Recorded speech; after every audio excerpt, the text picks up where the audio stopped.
set up my stream. Tournament's already starting.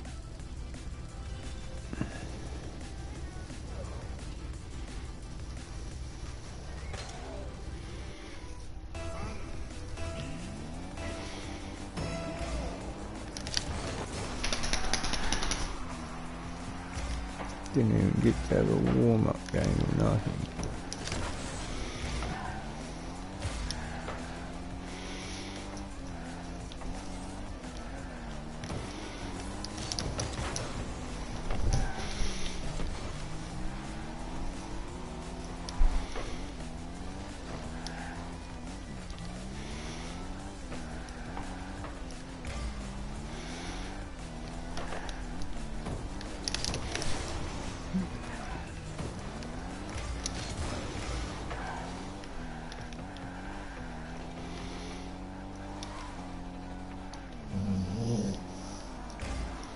No.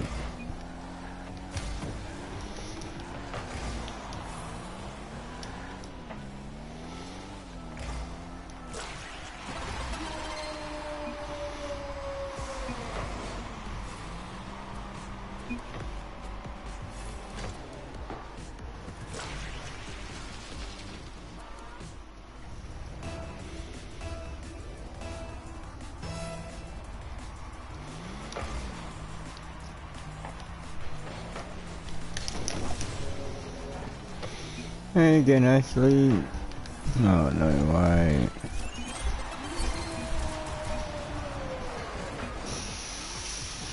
Yeah, I had to go get the boost, eh? Always the way.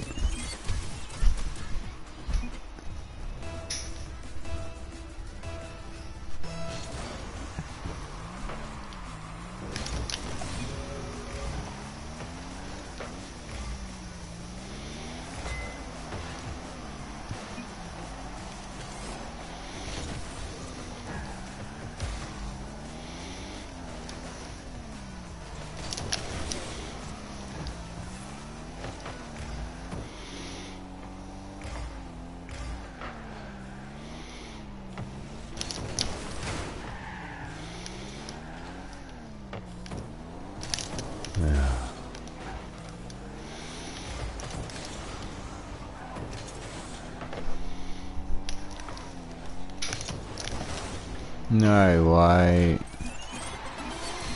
What's my teammate doing? What was that?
That's it, forfeit, yeah, give up straight away.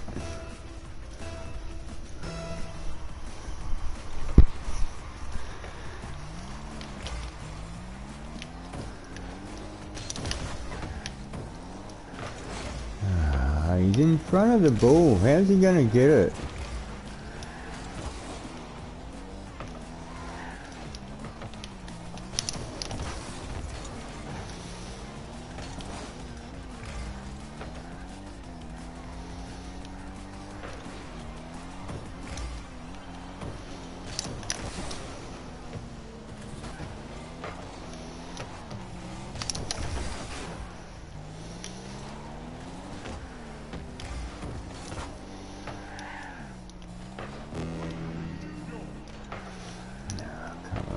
Have to tap it over.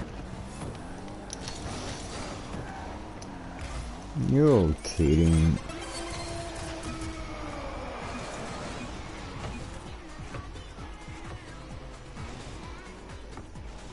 These players that want to score it themselves instead of just making it so their team scores. Rather try and dribble around and then just hit it past him.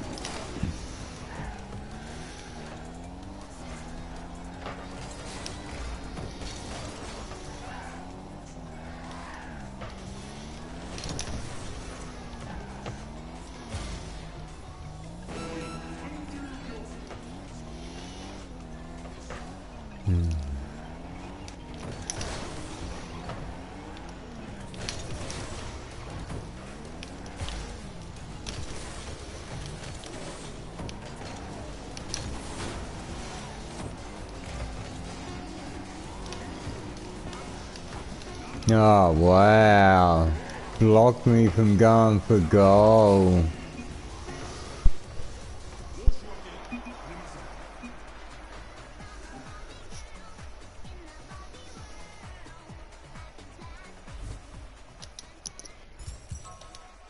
Driving straight towards the goals and my teammate hits it away. Not easy to win when you're playing 3v1.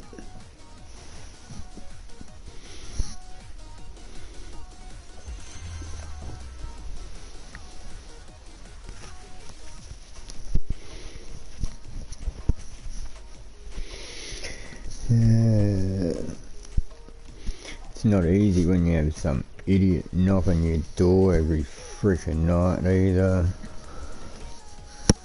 There's always one person in the neighbourhood, everywhere I've lived, that just annoys me.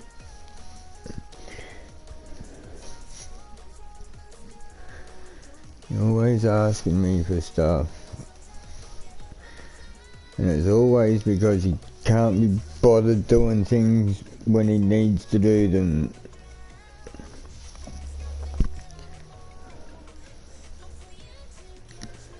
He lives on the same street as me, and it takes me less than 2 minutes to get to a shop from where I live.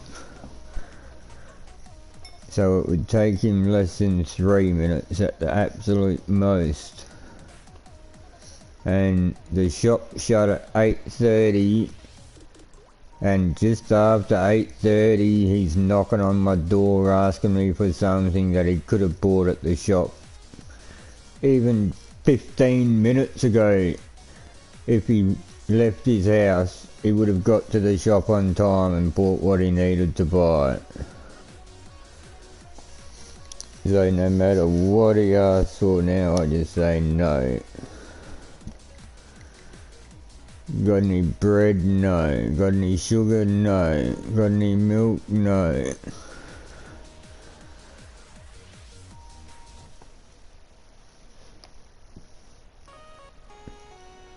Literally came over here, I think it was on the weekend, and said, can I get 2 pieces of bread off you?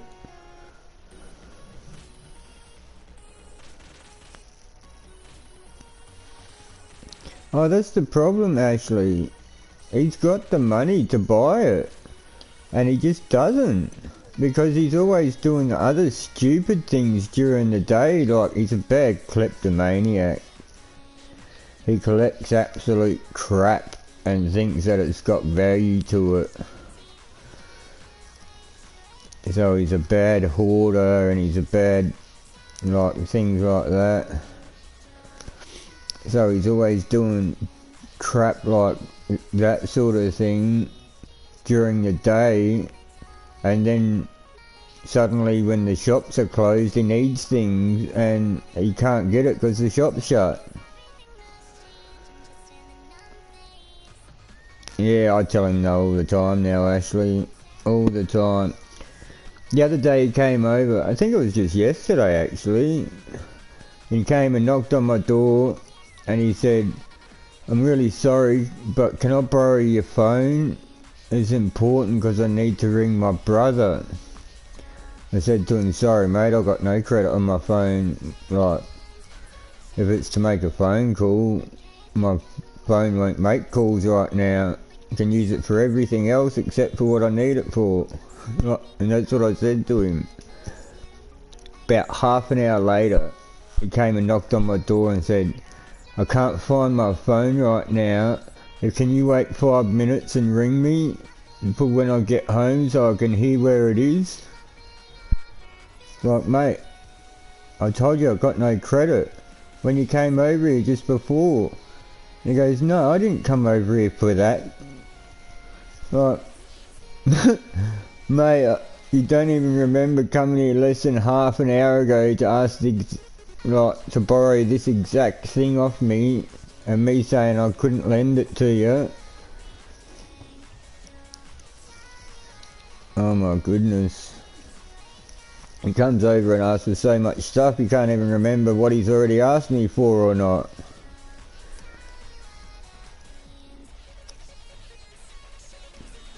Yeah. Well,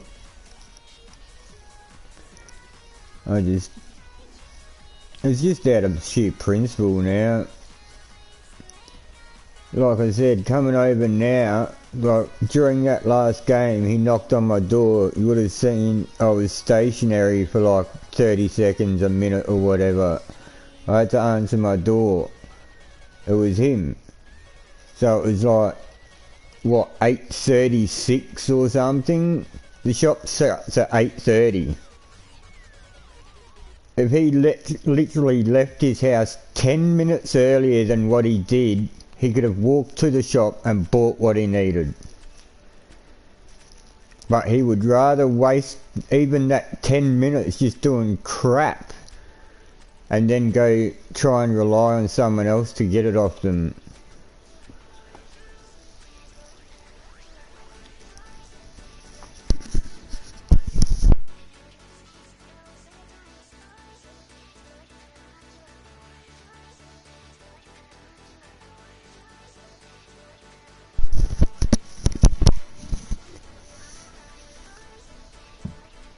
His dog actually passed away just recently, and I felt so sorry for it.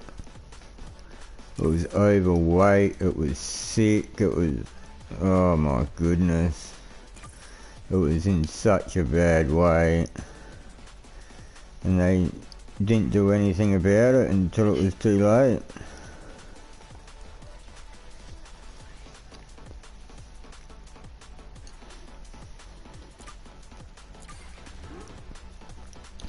Same as everything else, too worried about his other crap that he's got in his head that he thinks he needs to worry about, instead of worrying about his dog that's right there.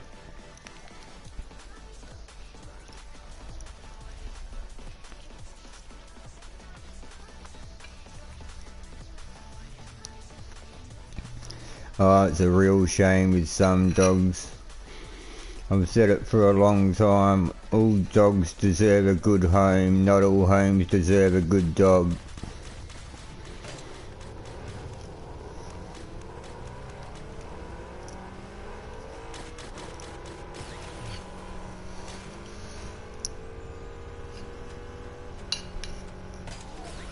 And I've almost wanted to take it to the vet myself, but I knew, like, that's just enabling the owners, you know what I mean? I felt sorry for the dog and I wanted to help the dog, but I wasn't going to enable the owners to just let them waste their money on whatever, and I spend my money on their vet bill.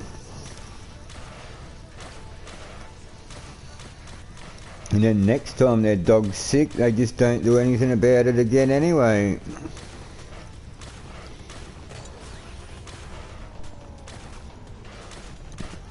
I might have to take Cooper to the vet myself, to be honest. I'm not sure if he's burnt his lip or what, but one of the sides of his lip, like where his fang is and the lip hangs down a bit, it's really, really dry and almost feels like there's some sort of scab on his lip or something.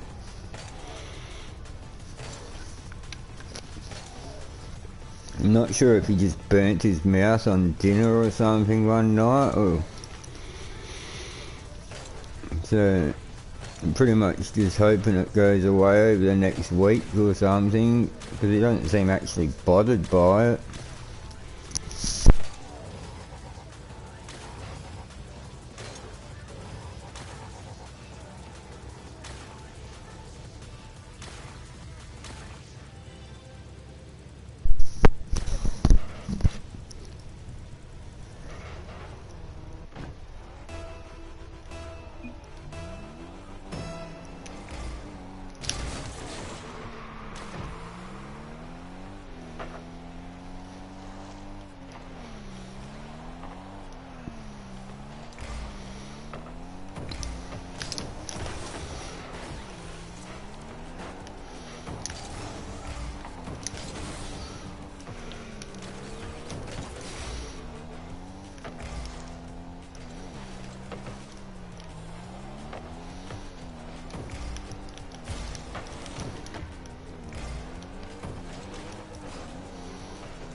Oh, whoops.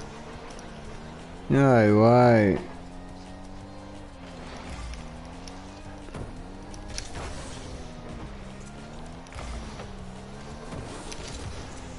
Come on, something's got to go in.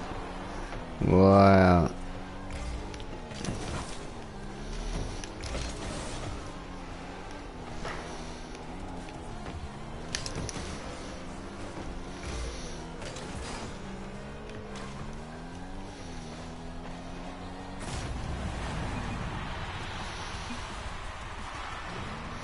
And stop mine, couldn't stop his.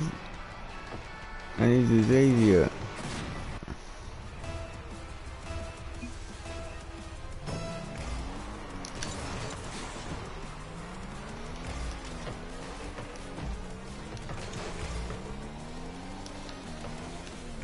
Yeah, at the start I thought it was just like dry grass and dirt and stuff on his lip, but no, it feels like it's his actual lip.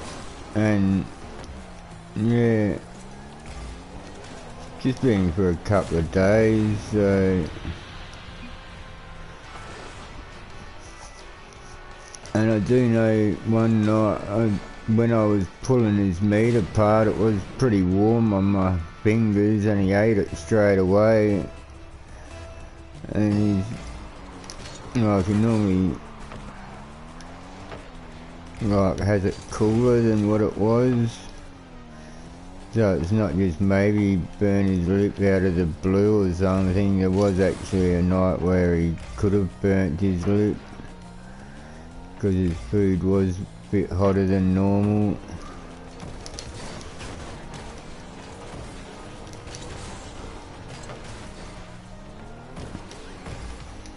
No, no way.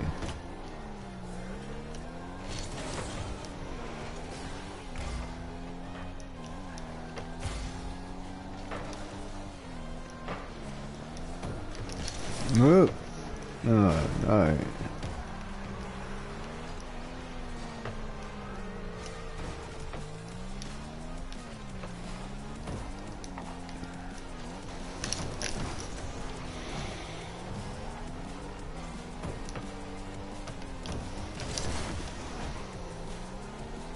Ah, not safe.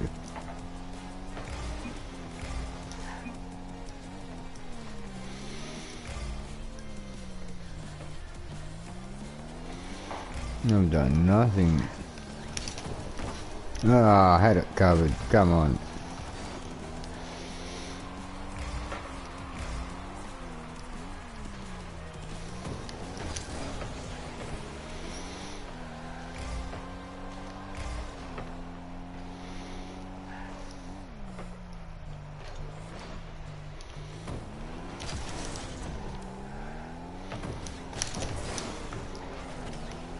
Another player likes tackling his teammate.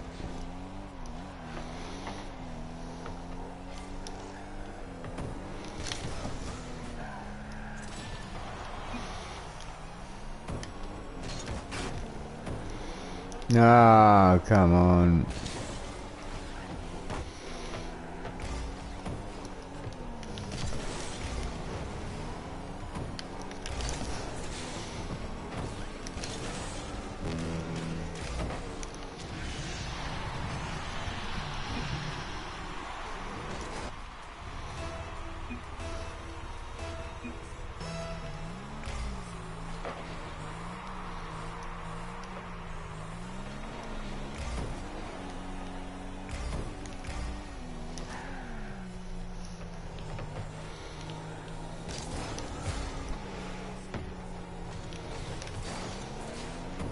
No, what the? What's he doing? I thought he was going to get the boost and he didn't.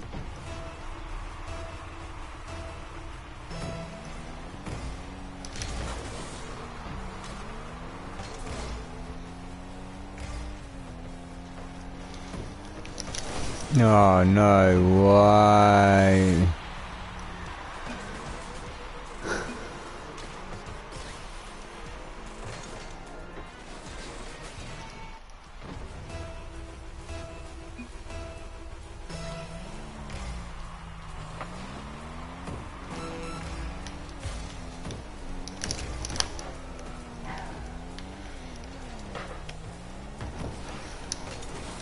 No.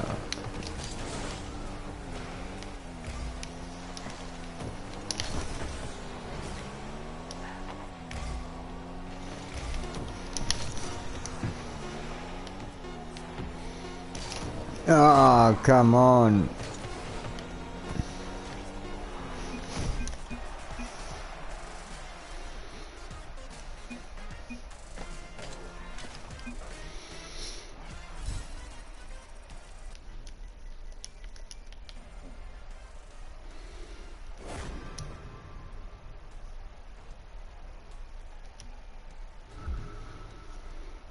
Wow.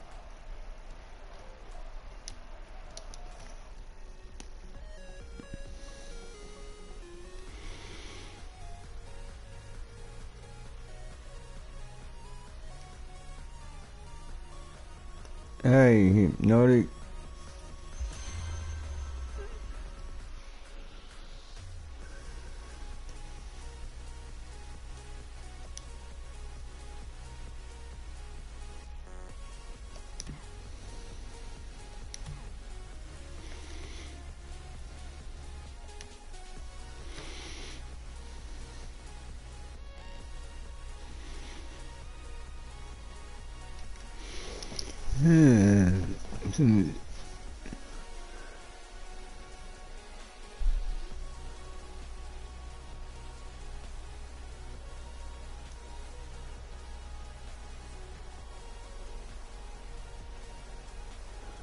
Use 1981 boost.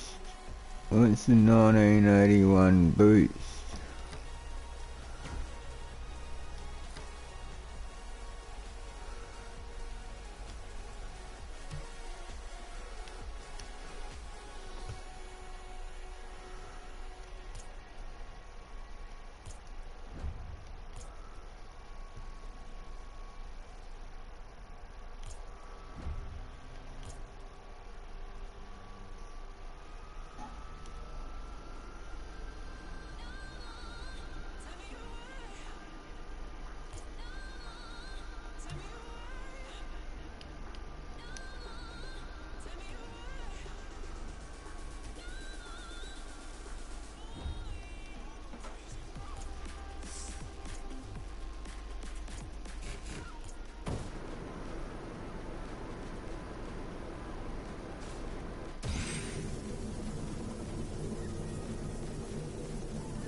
I don't have a 1981 boost. What the?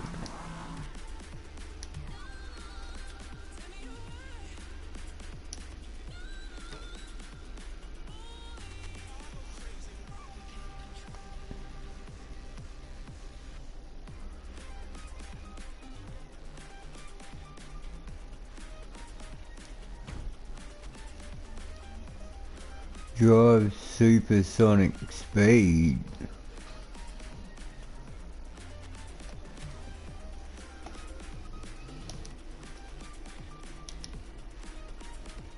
Ah.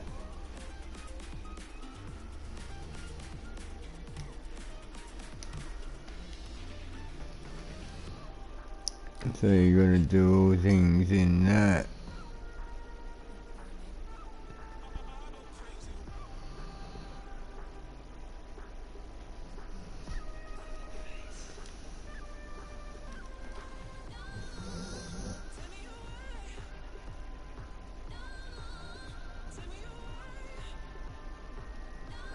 Oh, so it's used 1981 boost. Oh, I'm thinking of the year 1981. Huh? As if it's some special type of boost. Played 10 matches of Sonic Spin. Wow.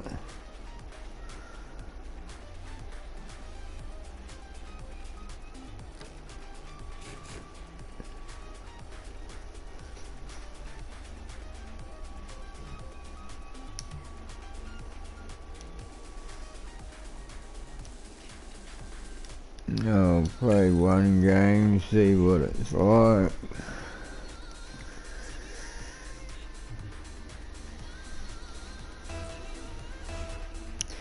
Yeah, you graduated. I was only 2.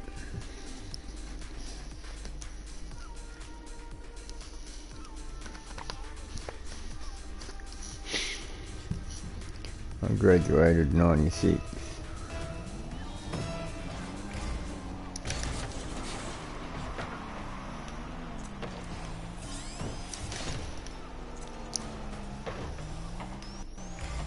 Hey, how's he doing that? Is that even a person, or is that... What's going on there?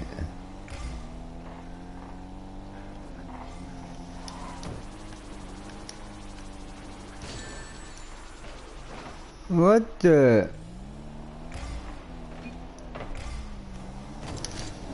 He just keeps going for me.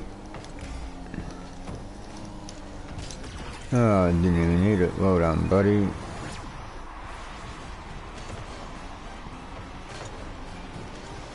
You just sat there and watched it bounce past him.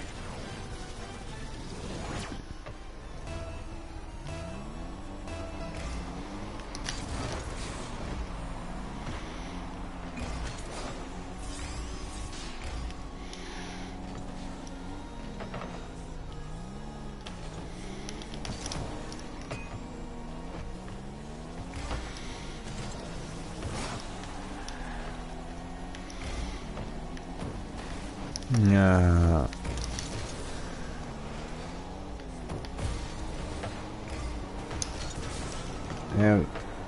How fast is supersonic speed anyway?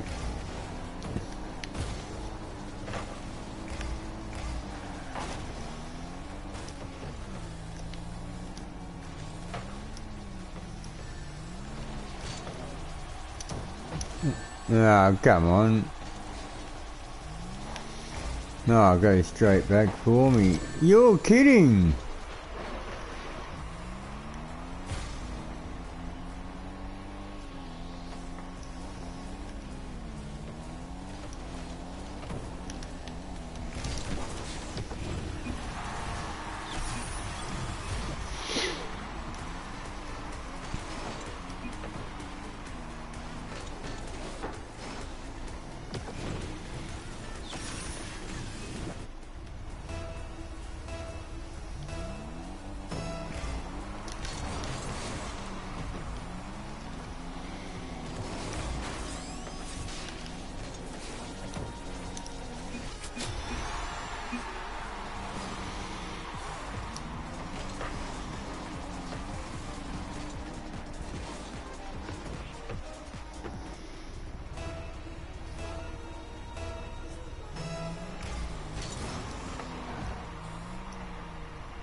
Wow, that was a bit easy.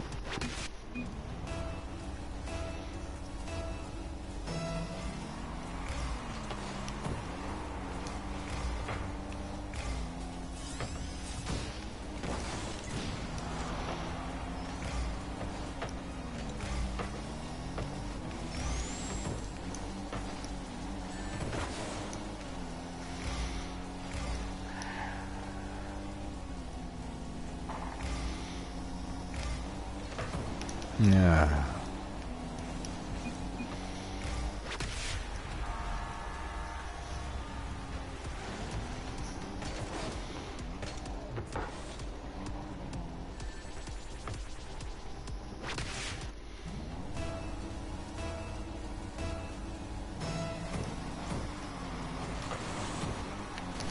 Ah, you're kidding.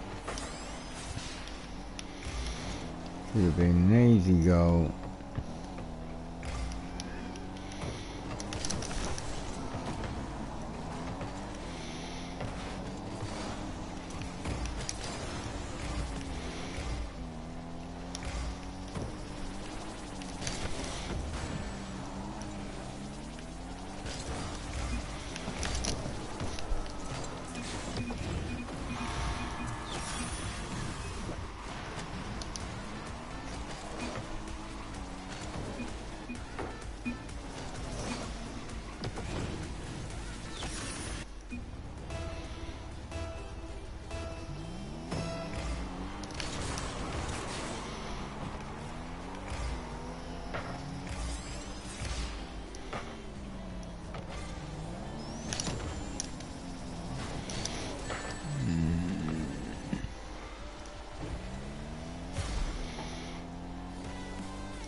Ah, come on.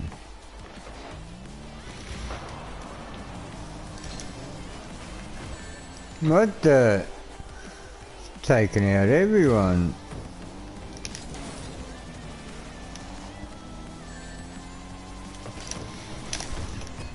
Ah, nearly.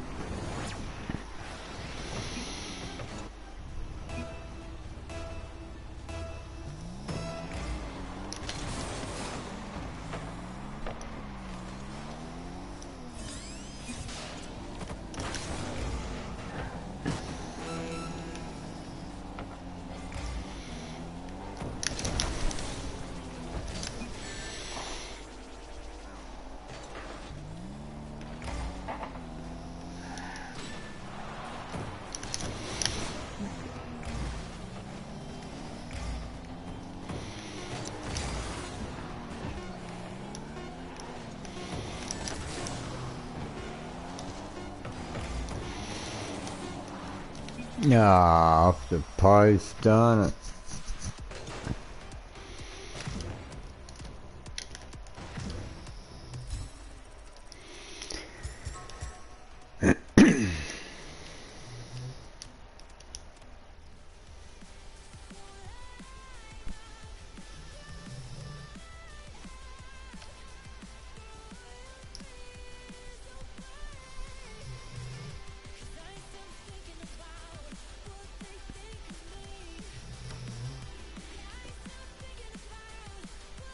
I don't know what shout out your teammate means.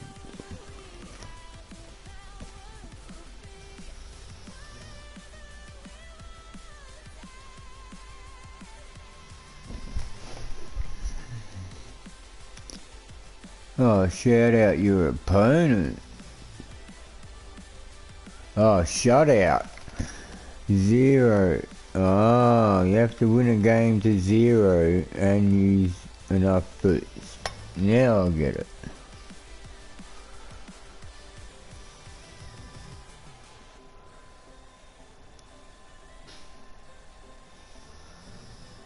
I didn't use enough boost. 1,894 or more.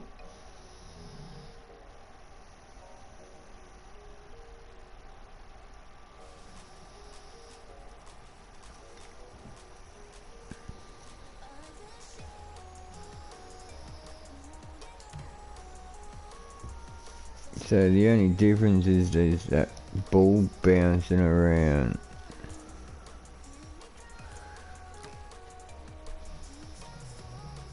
And it's just to get things I wouldn't use anyway.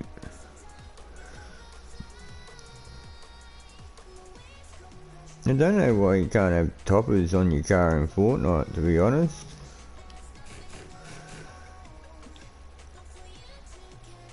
I'm surprised they haven't brought that out just to make money off it in the shop.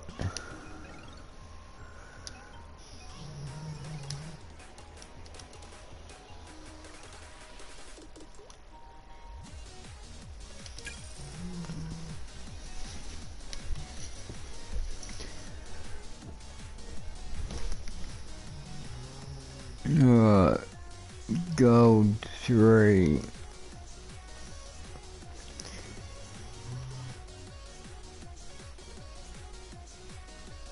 Only division 2, but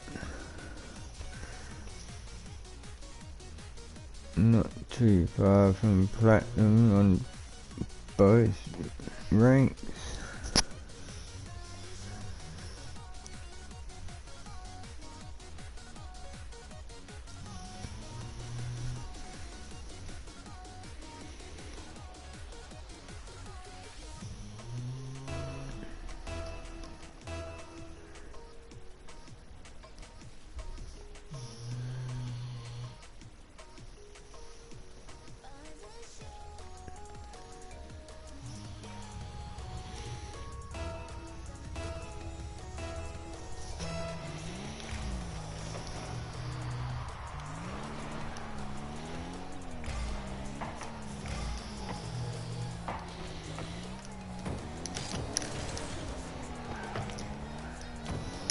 Ah, you're kidding.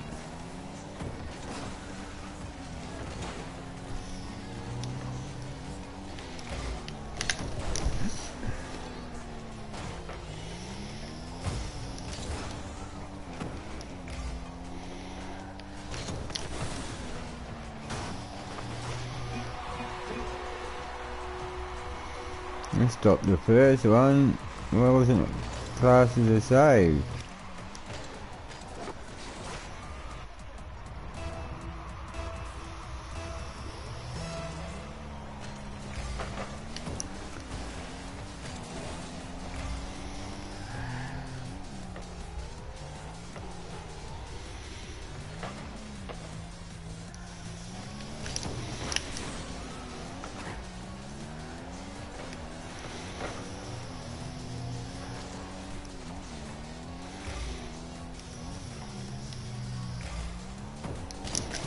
Ah, come on.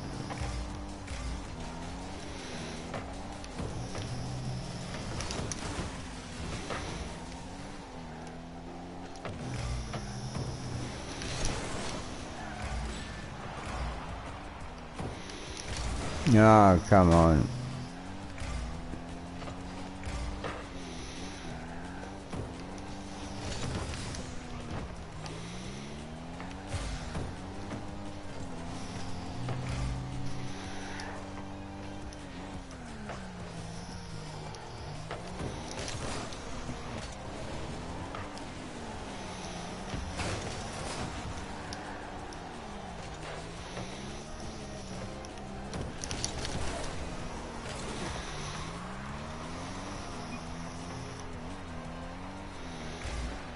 Of course you're on the right.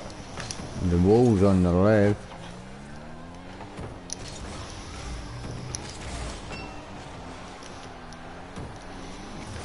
Ah, come on.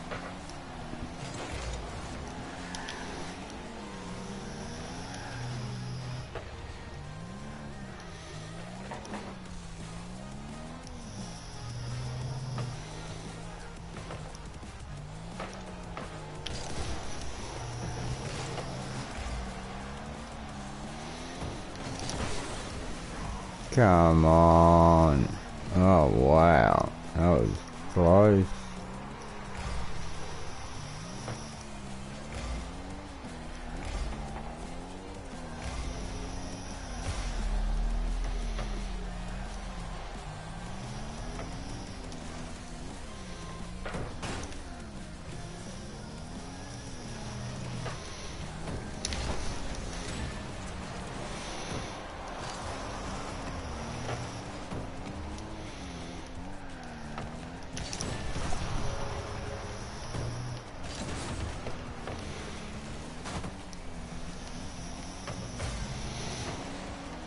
Go. Ah, you're kidding.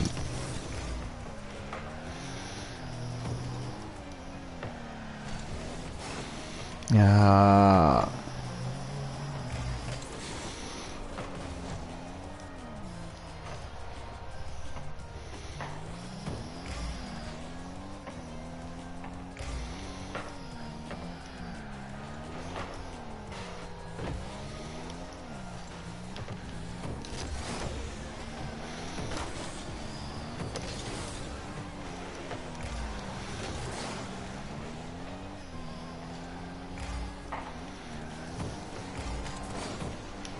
Oops.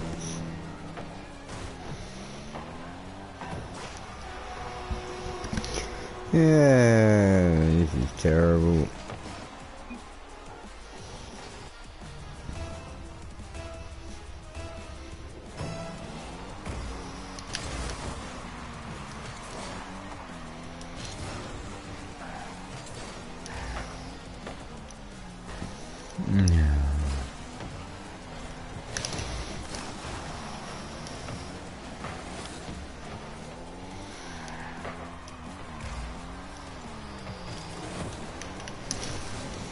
Come on.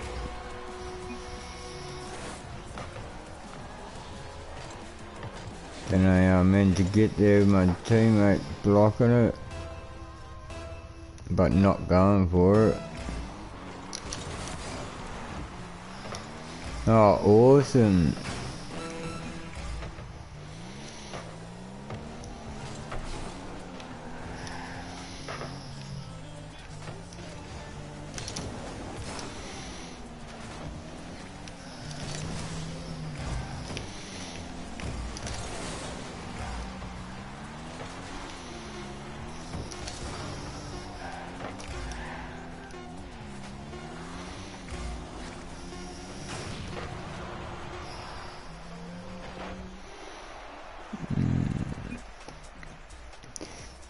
Demo tackled by my own teammate. It's so easy to play threes. Not.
Oh, what? Had a teammate leave after we score a goal. Awesome.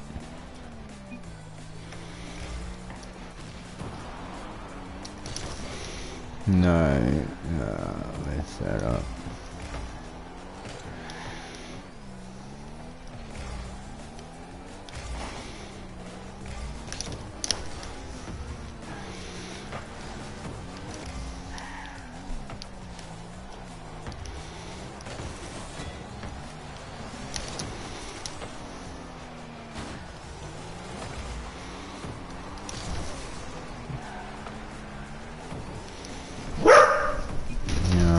Goodness.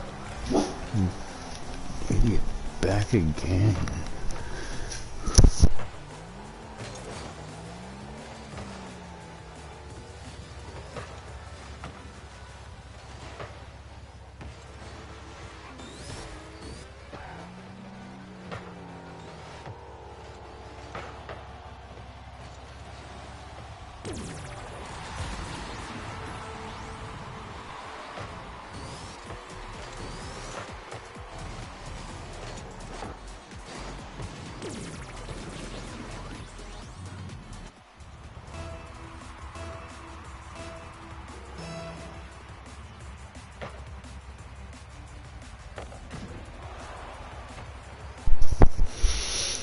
Oh my goodness.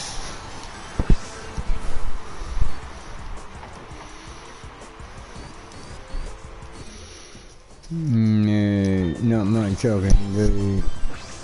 Wish that idiot would just go away.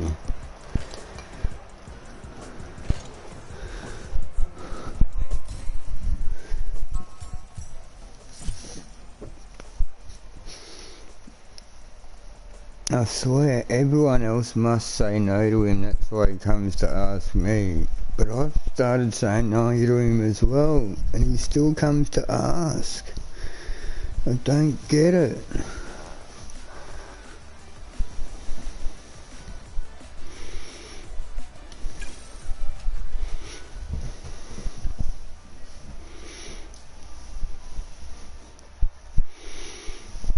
And I swear everyone around my suburb knows him too, from his hoarding and his junk collecting.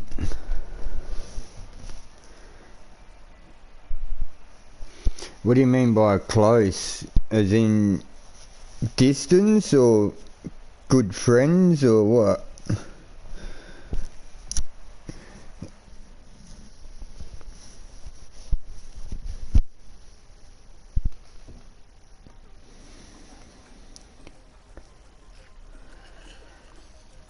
Distance? Oh yeah.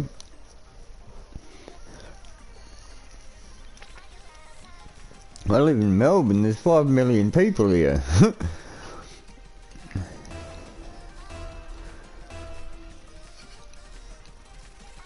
Plus I live in like a townhouse, not a full property house.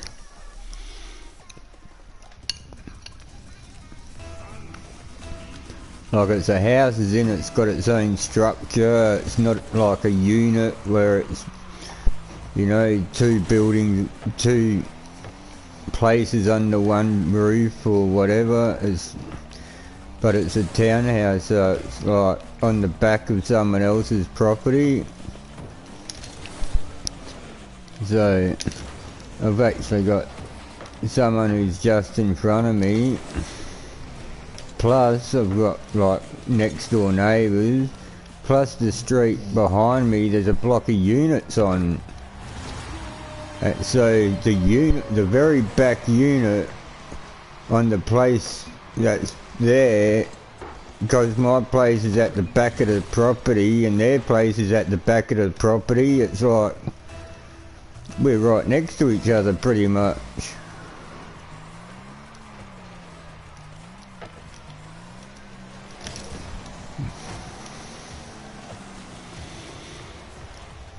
So yeah, don't have too many people too close really, because I moved further from the actual CBD of Melbourne when my, like, I don't know, just under 5 years ago. Because I didn't want my son living where we were when he was a teenager. There was a lot of idiots around that area. Plus I didn't want him going to the local school that's there and stuff. So we moved further from the city, but over the last few years everyone's been moving further from the city, and the city's just getting bigger and bigger, like it's more built up further from the city. It used to just be like the inner suburbs that were like more dense population, but now it's all over Melbourne.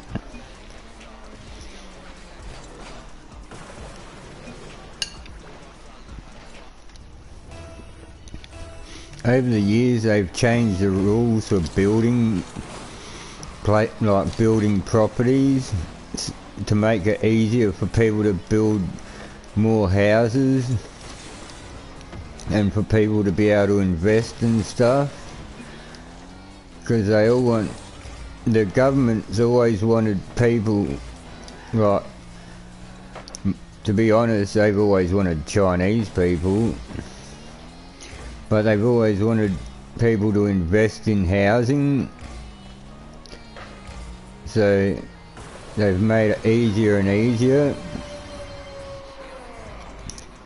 And yeah, it used to be things like you couldn't have a second story within 6 meters of the perimeter of your property, things like that, but now you can.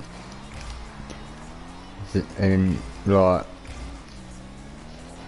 they give you tax subsidies and everything if you build townhouses and make it so there's a variety of options. Like, there's people that go buy one house, it'll be a 1/4 acre property, just normal house on land. They'll knock the house down and then they'll build 3 or 4 2-story places, townhouses, and as long as there's different amount of bedrooms, like say they build 4 townhouses, 2 of them are 2-bedroom, 2 of them are 3-bedroom, you know, and because they're 2-story they've got a smaller actual footprint, the amount of ground space that they take up is less, so they've still got the same amount of floor space, square meter floor space, but the amount of square meters it takes up on the ground is less, and then you get a little courtyard instead of a full-size yard. And yeah, people buy a house, knock it down, build 4, make this massive amount of profit.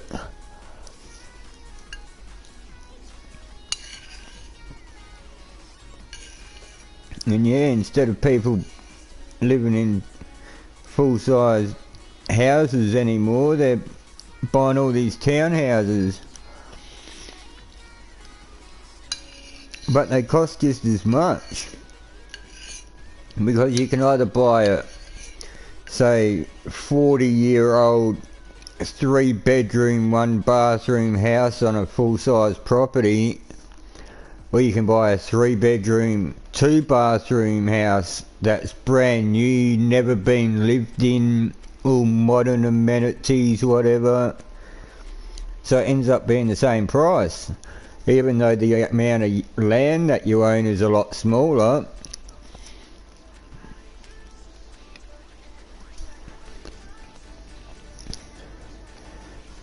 Like, they might pay just a little bit more for the house than they do for the townhouses.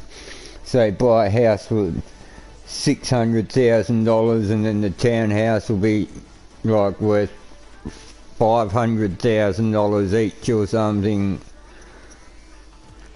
And if you build them off the plan, You can get them built for like $120,000. So you buy a house for say 600,000, you knock it down and you build 4 on it. That costs 120,000 each. That's 480,000 plus the 600,000. That's 1.1 million plus the cost to knock it down. So even $1.4 million or something. You end up getting $2 million out of it, $2.2 million out of it or something. You just made $800,000, you know. And because you're getting all these tax breaks, you're not paying all this capital gains tax that they used to charge.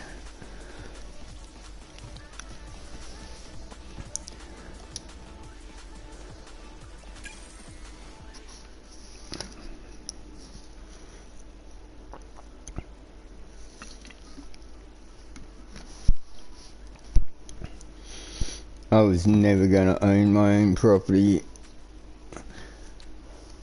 Well, not never, but yeah, all the chances I had went down the gurgler when I split up with my partner.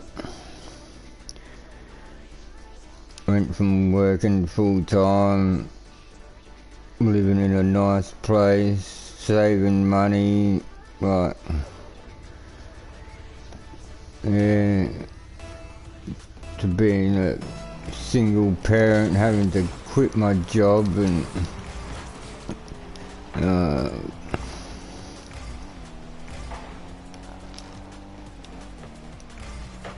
of course I was the one that had to move out of the house that I was paying the rent for.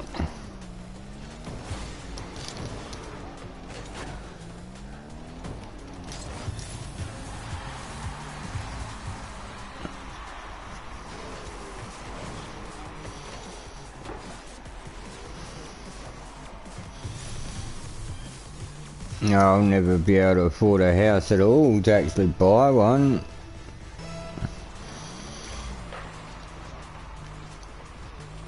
And as far as renting one, well, I don't know, maybe when my son grows up and moves out and I have less expenses.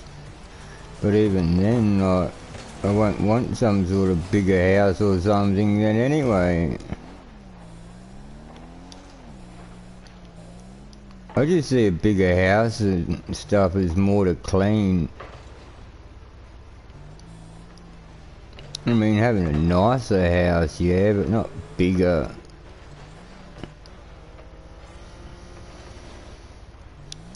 Like, my place is only 2 bedrooms. I've got a bedroom, my son's got a bedroom. There's enough room for the dog. Like, don't need too much space. And when my son moves out, I'll just have a spare bedroom and that's it. Right.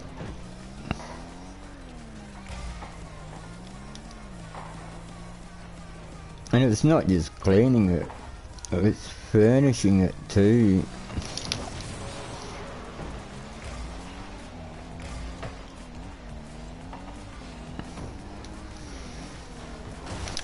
Ah, darn it.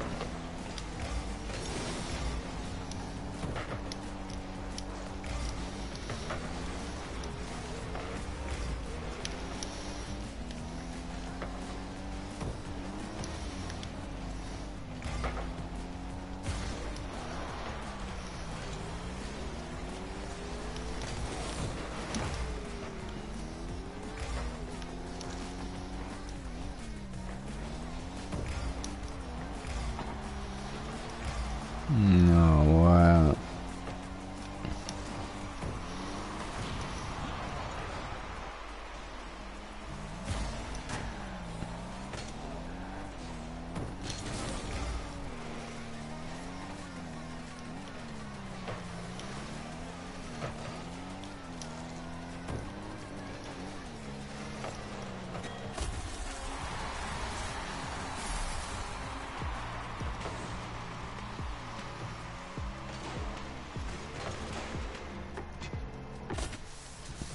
How many have you got now, actually? And if you want one bedroom, have you got more now? Are you in a studio apartment? Oh, you got two, yeah.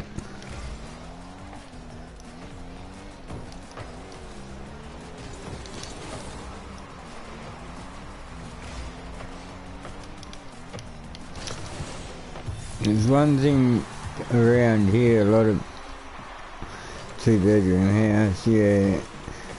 There's one thing here, a lot of the one-bedroom places, well, they're all units, you don't get a one-bedroom house, really. And all the bathrooms are off the bedroom. You get just a one-bedroom, one-bathroom place. And yeah, all the bathrooms are off the bedroom. And I don't like that.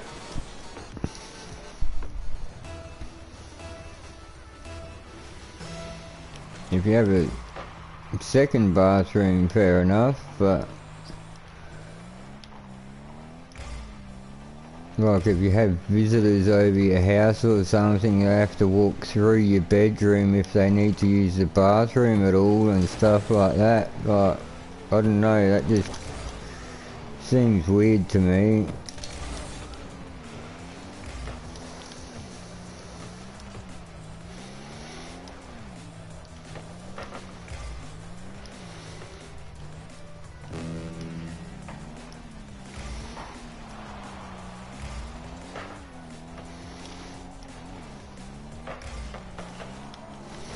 Oh, come on.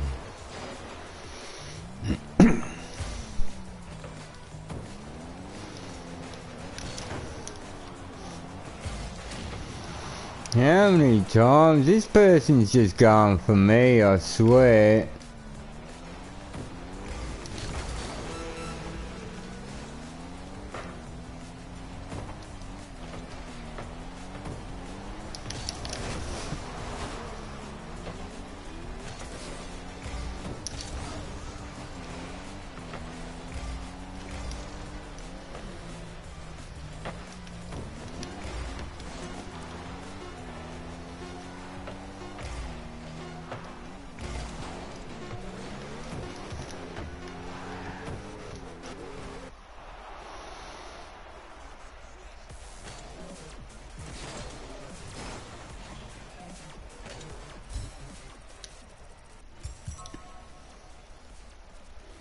Not winning a lot. Gonna go down to gold 2 again.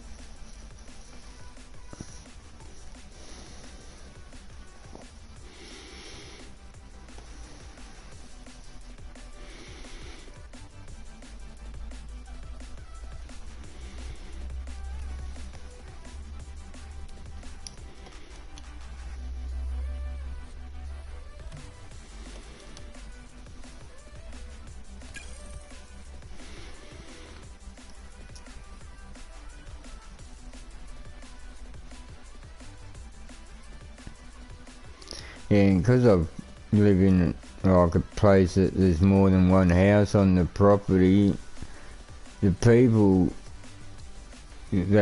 other people that live in the other place, they just, I don't know, take over some of the space sometimes. Like, old lady lives there with her son, and they both drive, so if they've both got their car there and they get visitors and everything, they just completely block the driveway. And I've literally just walked outside and said to someone before, oh, excuse me, you can't park there, right?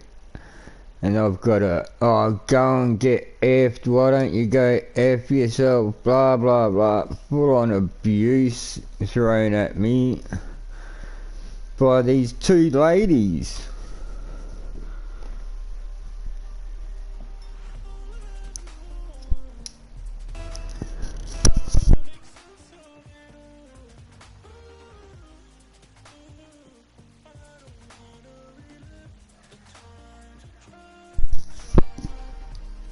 It's like a mother and daughter. One was like in her 50s and one in her 80s. Oh, the owner's like the actual owner. I have to tell the people I rent off. I can't just tell the owner. I have to go through like, because it's not just rented directly off the person who owns it, you know. Everyone gets estate agents and everything to look after all their things, you know. This is gold 3 at the moment. And yeah, I have told them about it. And the lady complained to me one time, accusing me of calling them on her, when it was the local council that called them on her.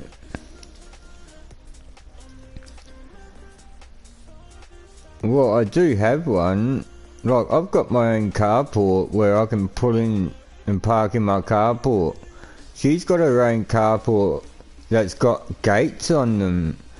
And she has turned her little carport into so many different things along the way, just like a spare room, a little alfresco area, a memorial for her husband that passed away years ago, like, yeah, and she never ends up parking her car under there.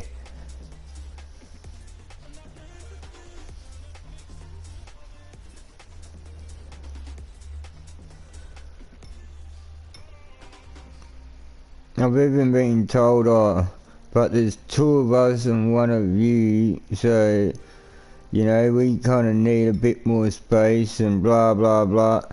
It's like, no, well, the thing is, how'd she say it? We rent for 2 people, you only rent for 1. And I'm like, that doesn't matter, it's the property that you rent. You know, like, you're renting a 2-bedroom, 1 bathroom, 1 car space property. That's what it would be sold as if it was getting sold right now. That's how it would be advertised. 2-bedroom, 1 bathroom, 1 car space. That's what you've got. If you have 20 people living there, that's bad luck for 19 of the people if they own cars.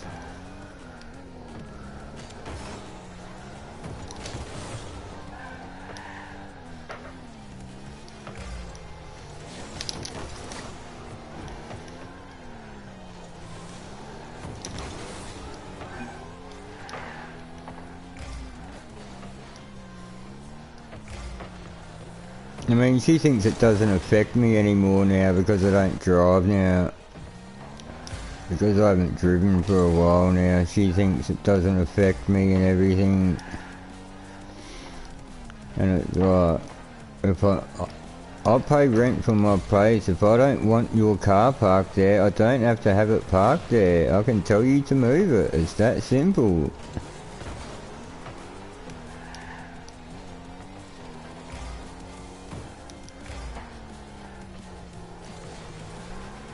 But she thinks I should just make it easy and let her have the space. So I told her, oh, just before my son's birthday, she said something about it at the time. She didn't actually have her car parked there at the time or anything, but she mentioned it. And I said to her, yeah, my son's turning 16 soon, so he might want to get his license, so you're going to have to stop parking there. Like, you're going to have to tell your friends they can't park there, you're going to have to tell your son he can't park there, like everything. You just cannot put a car there anymore because he wants to get his license. And I must admit, they haven't been parking there since I said that.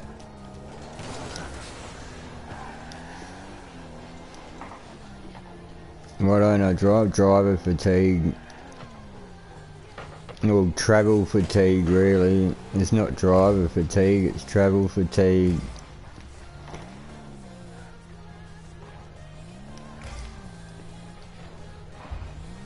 To get from where I live to like the next suburb over, there's a couple of empty paddocks and stuff where the creeks are and that.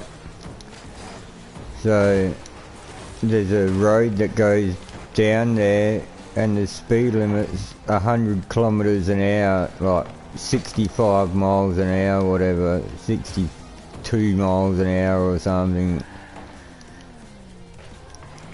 And yeah, driving down that road, I'm lucky to make it to the next suburb awake. Like, if I'm in a car, if I'm on a bus, anything, I fall asleep so bad when I'm travelling, so it's too dangerous. I'd end up passing out behind the wheel these days.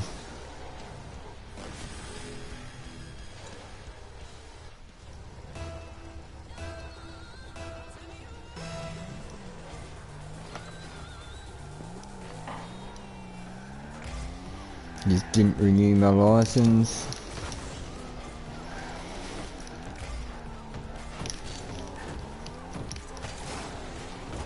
Oh, come on.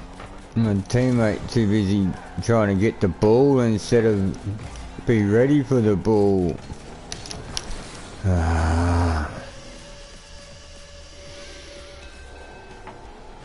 Do I live close to town? Well, not close to the CBD in Melbourne, but I live close to like the shops and that in my suburb, and like I live close to everywhere I have to go. I don't have to go far compared to the size of Melbourne, especially.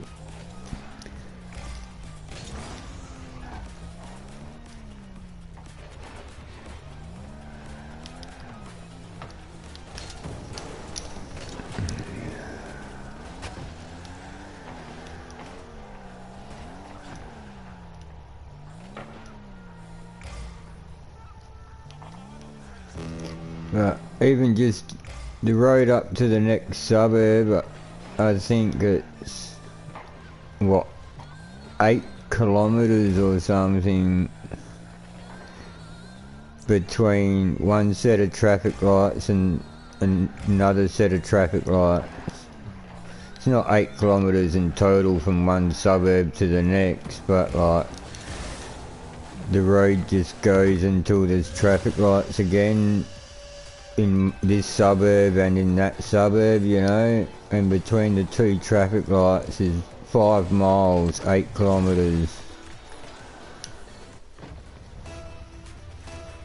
And I'm like, if even now I catch a bus instead of driving, and like if I have to go out or I get a lift each morning, and yeah, on a bus, I have to literally set an alarm.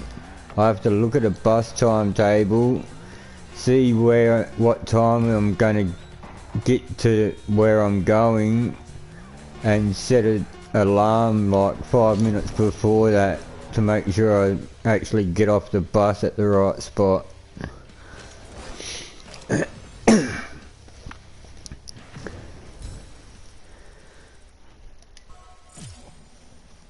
Oh,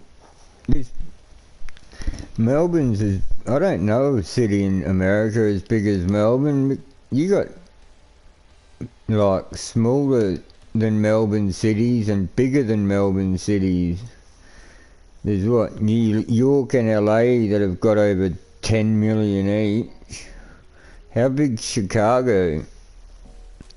But all the others end up having like, what, 1 point something, 2 point something million people in the cities. There's over 5 million people in Melbourne.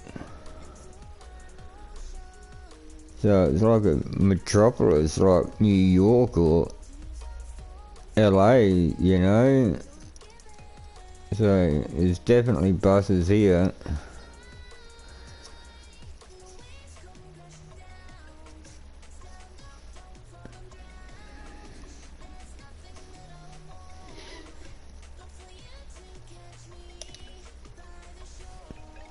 Where I grew up, it was a smaller town, and there was one bus route, but two buses. One went around it clockwise, one went around it anti-clockwise, and it was just a circle around town.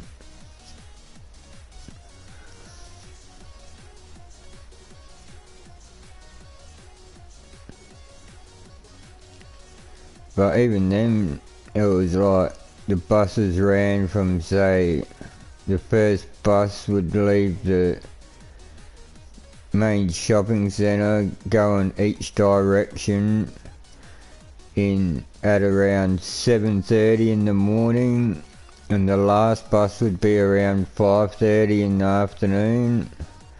And then on Saturday they just would run for a few hours in the morning till like 12:30 or something, from like 8:30 till 12:30 maybe, and that's it. No buses Saturday afternoon, no buses Sunday. When I was living there was around 23,000 people or something there, and it was growing because there's a steel like manufacturing thing there where they turn like ore into steel, and one of the mining companies said they were going to open a mine that was only going to be like 5 kilometers from the actual steel place. So the council and the people controlling the town and everything, they all thought, oh, you beauty, there's going to be all this money and people coming into town, and you know, they started building all these new housing estates and everything. And then the mining company went, oh wow, look at this, we found more stuff where we're already mining, we don't need to open a new mine yet. So yeah, all that new housing estate and everything, people bought the houses, but other houses ended up getting knocked down. So the amount of space that the town takes up is more, but there's less people there. And all these houses in the middle of town, like there's just complete empty streets where the houses have been knocked down. There's complete streets where every house in the street is just all boarded up windows and everything, no one living there. And that's like right in the middle of town. But on the edge of town they got brand new houses.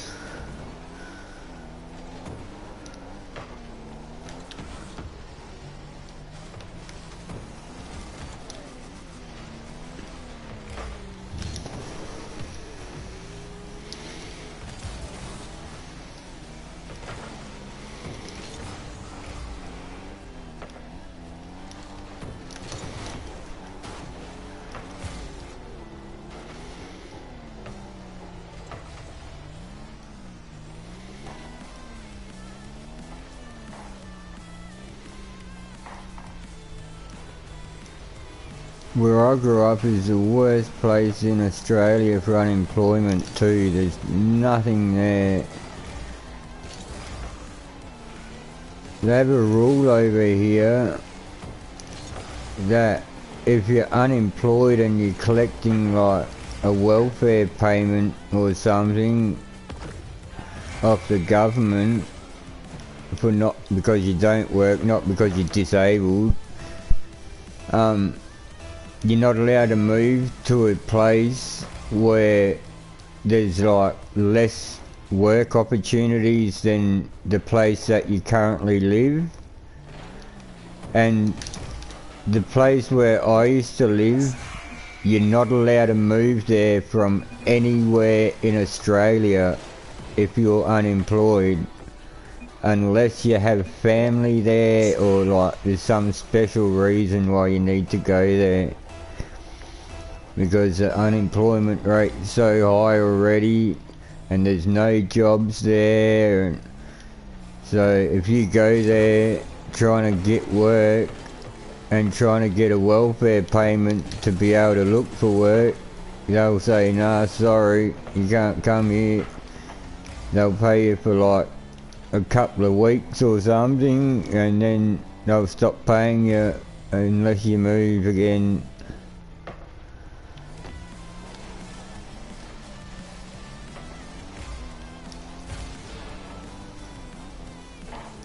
They sold everything off years ago. Australia doesn't own anything anymore.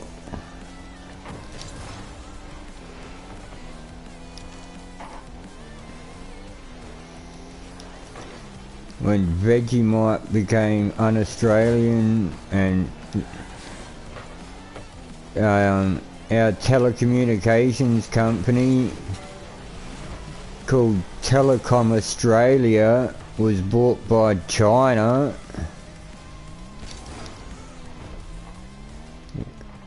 that's when you know Australia will just sell everything. China mostly.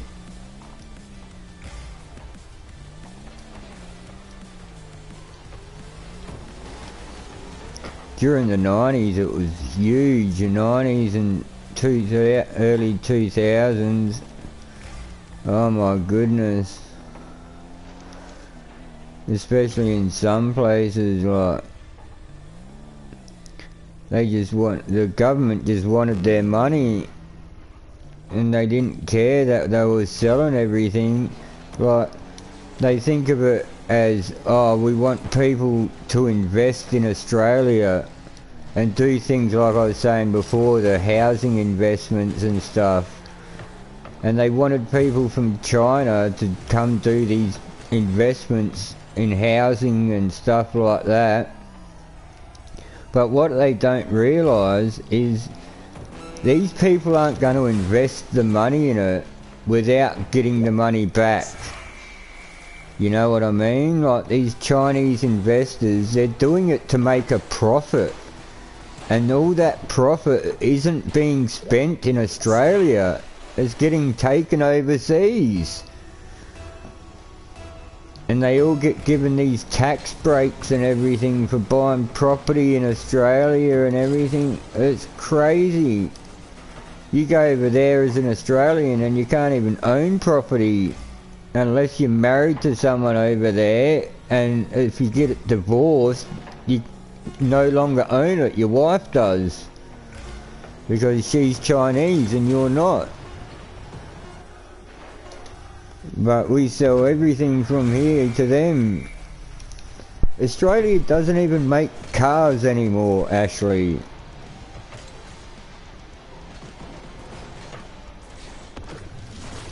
There's not even any car manufacturing in Australia anymore. Not one company.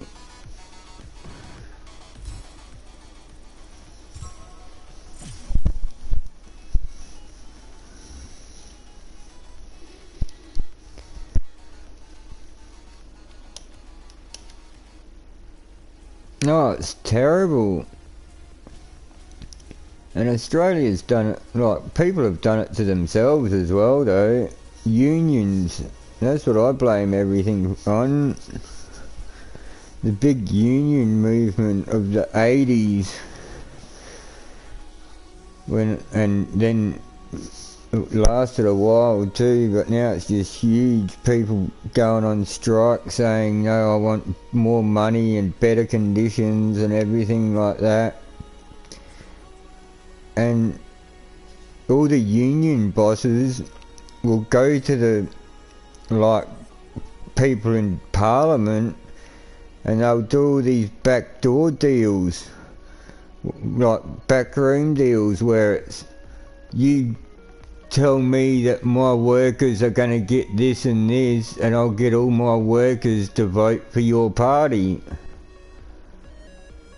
And then the unions go to all their workers and say, right, we need you to vote for these people. And then, yeah, all the politicians end up in power just because they've done all these deals with all these unions.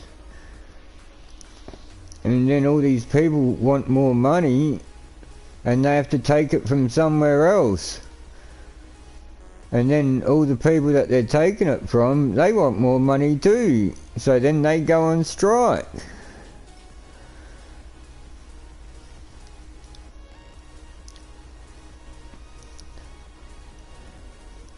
There's a protest almost daily in Melbourne. The other week was the 100th weekly protest for Palestine. The pro-Palestine protesters done their weekly protest for the 100th time.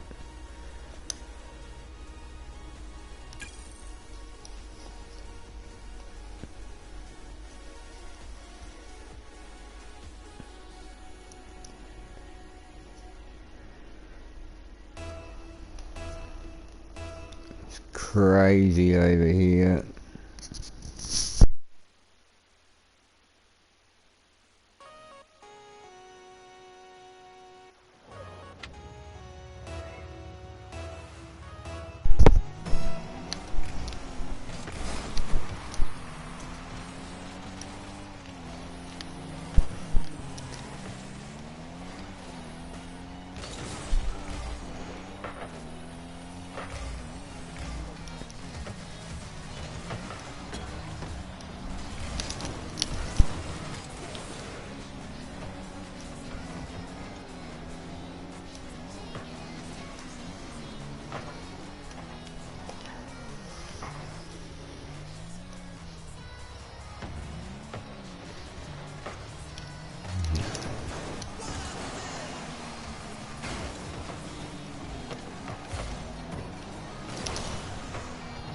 No way.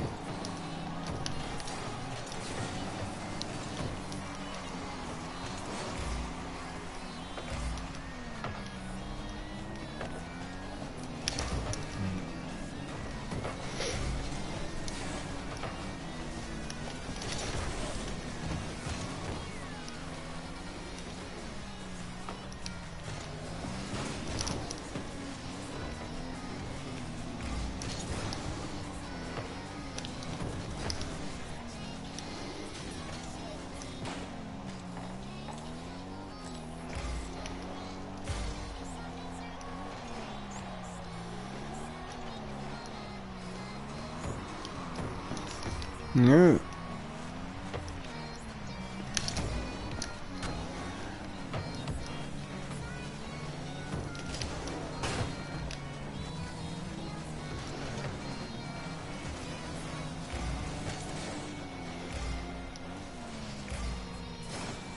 Nah.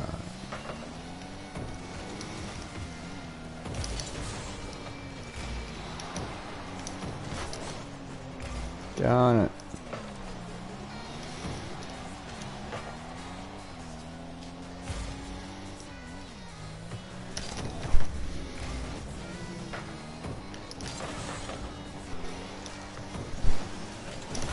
Nah. No.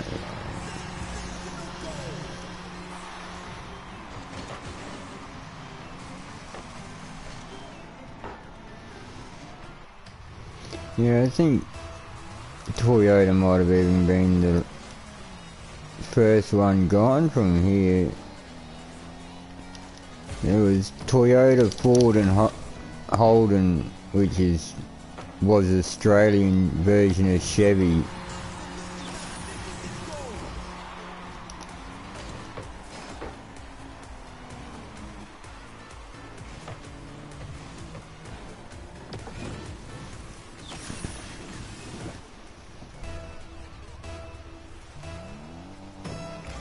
I don't know if he done that on purpose, but Looked like he did.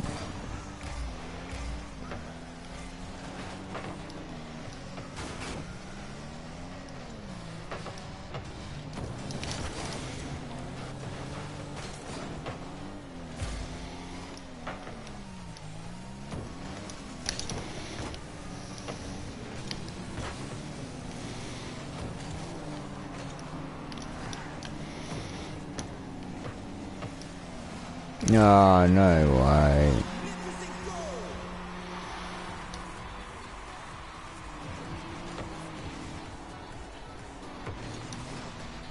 They both missed.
Go.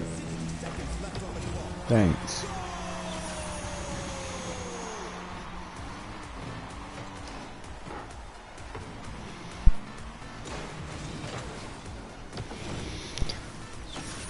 I think over here there's apparently still places that make parts for cars that used to be made here, but I don't know how long they were going to do that for,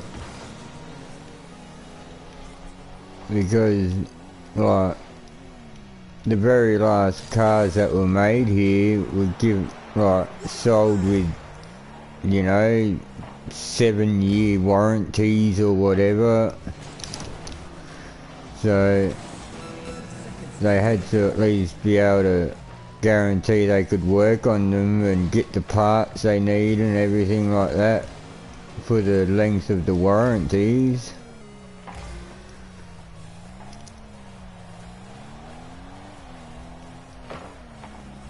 And then there's people that got extended warranties and whatever else, other deals that they got with their cars when they bought them, so yeah, they kind of have to have something.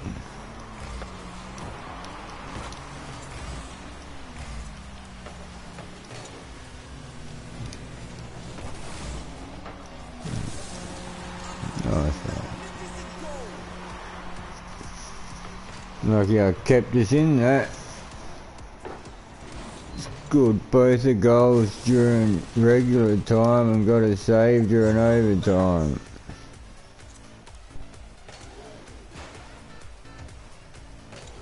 Oh no, my save was during regular time too.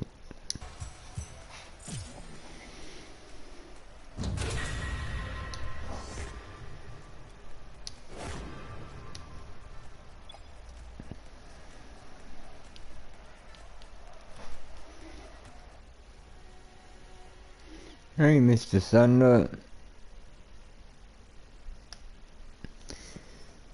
Sup?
Watching from India. Well, welcome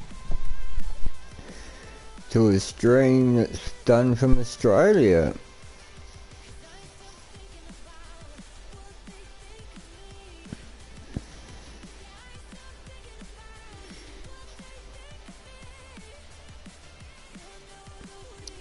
And how's it living in India?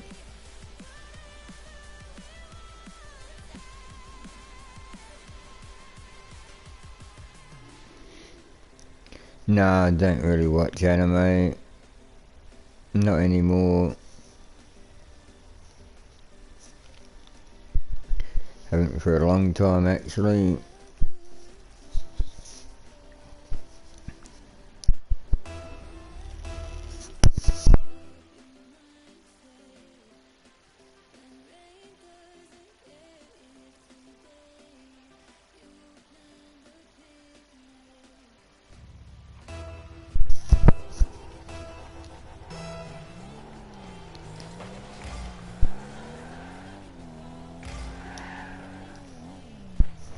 It's definitely changed a lot over the years.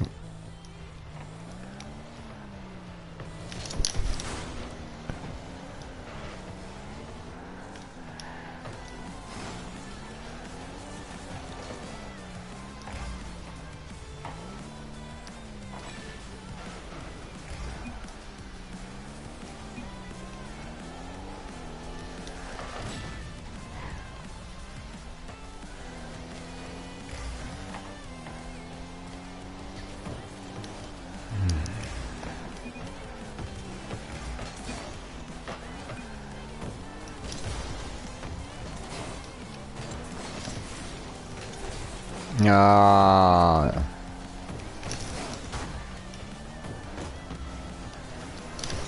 Oh, come on.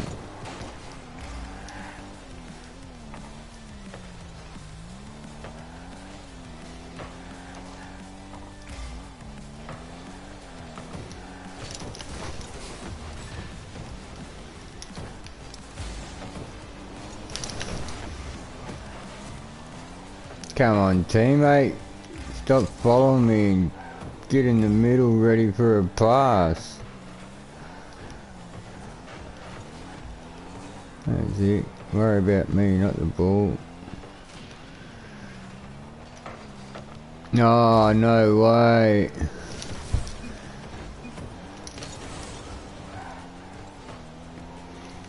Blocked by a teammate.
Go. Oh, no way.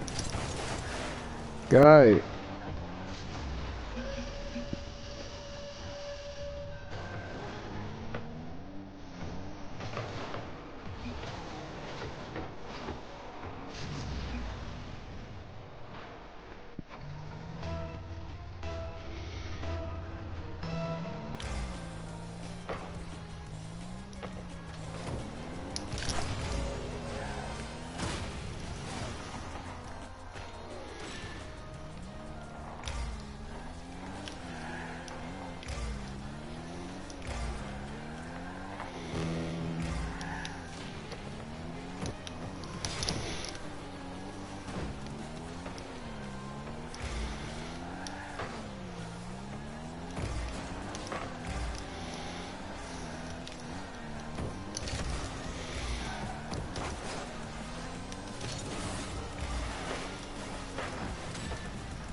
Nah.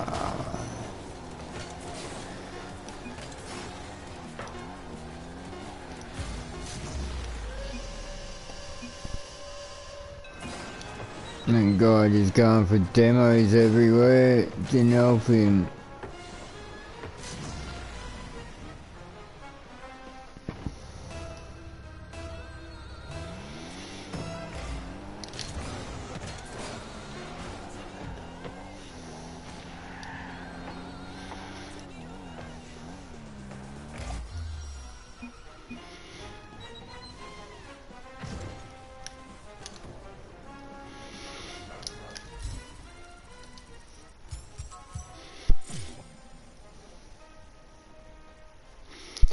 What's my dream car?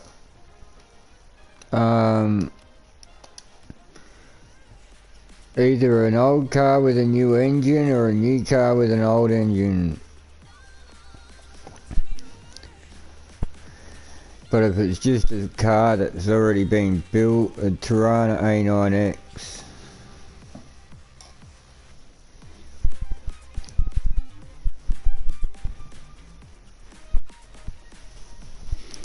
If you're not from Australia, you probably don't even know what that is.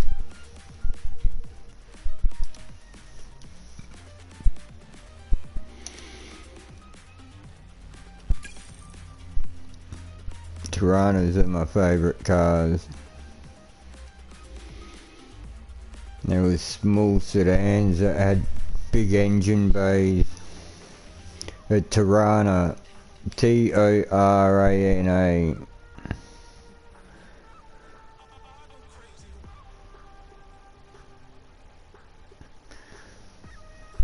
And my favourite is an A9X.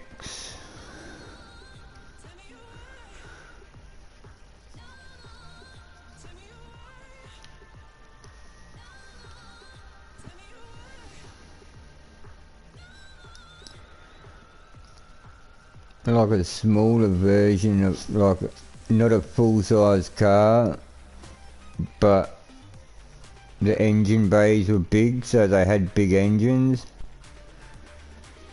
It'd be like putting a V8 in, like, say, a Mazda or something like that, you know? How it's not a full-size family sedan, it's a bit smaller, medium-sized car. Well, like that, but obviously old looking, not close to looking like a Mazda, of course. Or like a Toyota Camry or something like that size car. But with a V8 in it.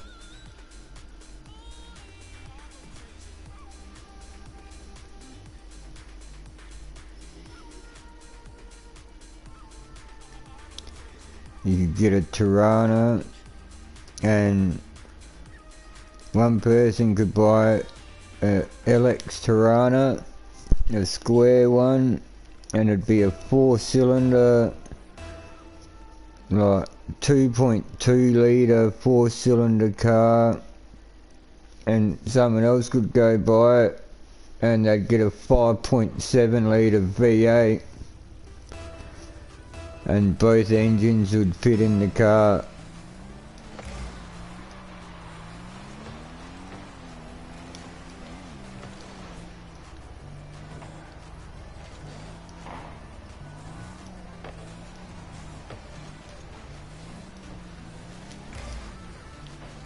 I just like them because of power to weight ratio, like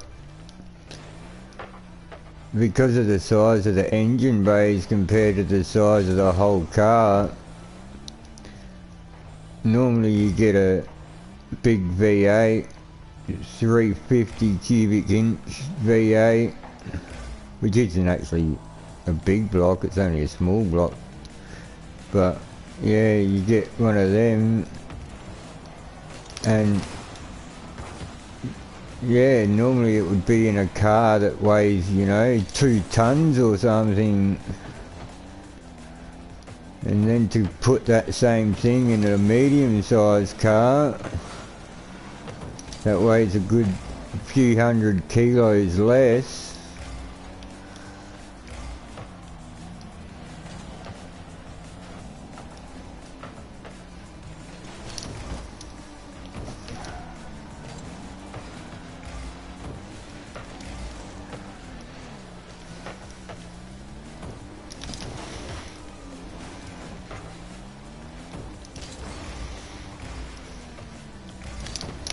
Nah.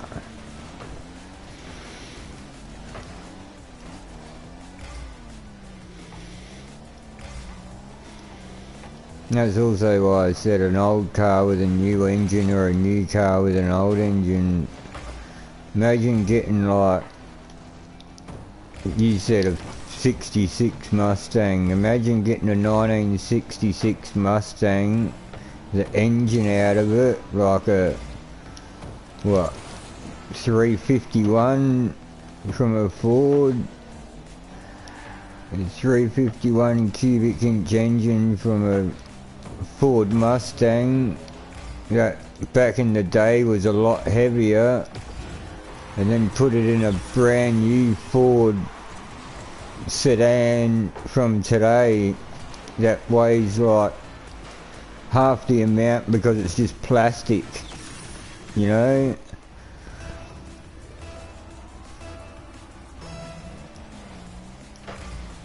But imagine doing it with a big truck engine, you know, well, what Americans call a truck. Get an old F250 custom with a 460 cubic inch engine,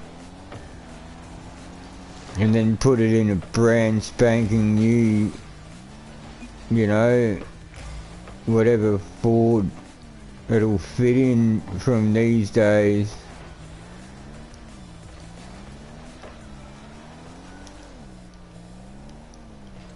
An old Chevy Silverado or something with a 460 big block, 454 big block.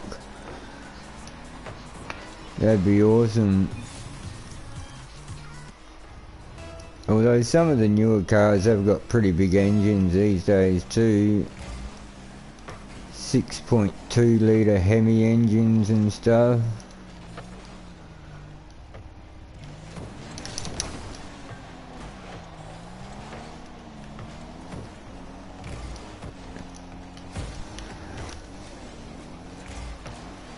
Come on. Oh, he just had to go for the ball. What are you doing? That was a wide open shot then. Wow. Oh my goodness.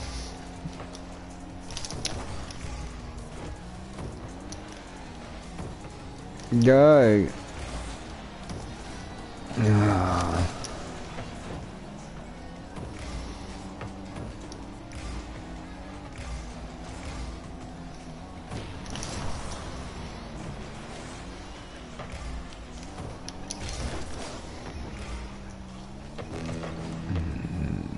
Come on.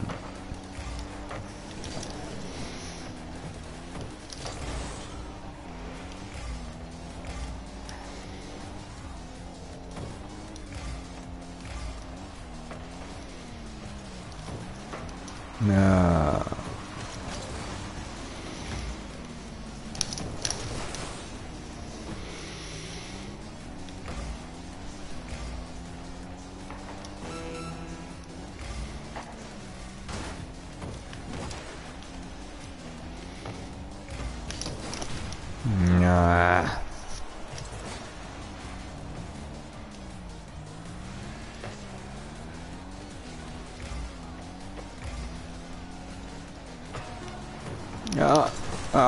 Darn it.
Oh, you're kidding. How did he end up right in front of me? Oh, no. Oh, come on.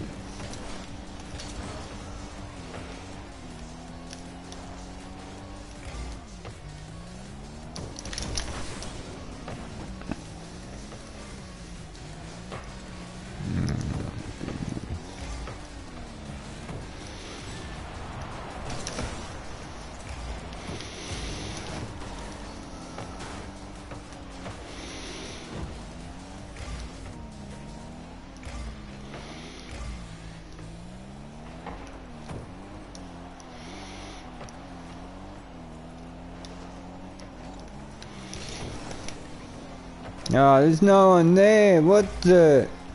Lucky. You're kidding. What are they doing?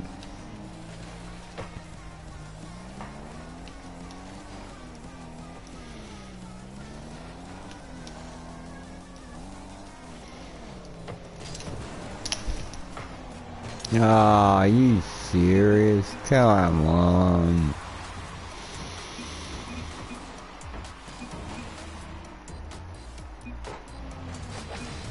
That was an own goal.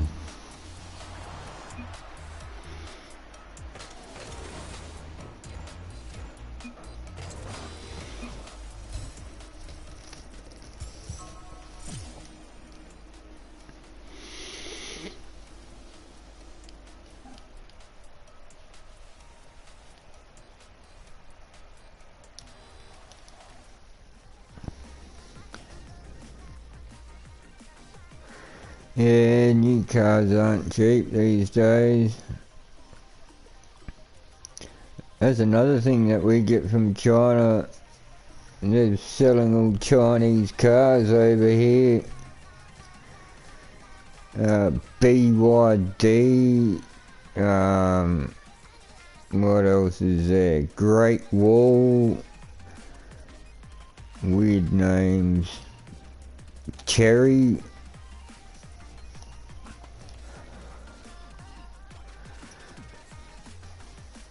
Weird car names, but yeah, they're the cheapest sort of cars over here now, so that's what so many people are buying. But there's one car over here, they're probably over there too, Toyotas. They have Toyotas these days that are like four-wheel drive Land Cruiser or Hilux or whatever. And they're a hybrid car, so they've got their electric engine going. They weigh well in excess of 2 tons, like metric tons too, not just 1,000 pounds, 1,000 kilos. And you can hardly hear them coming. All you hear is the tyres on the ground, you don't hear the engine.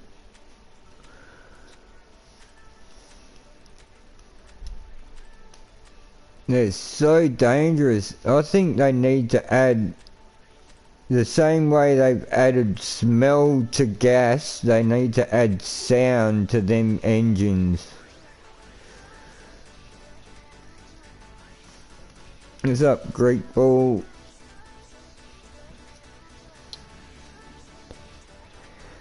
Thank you. I appreciate that.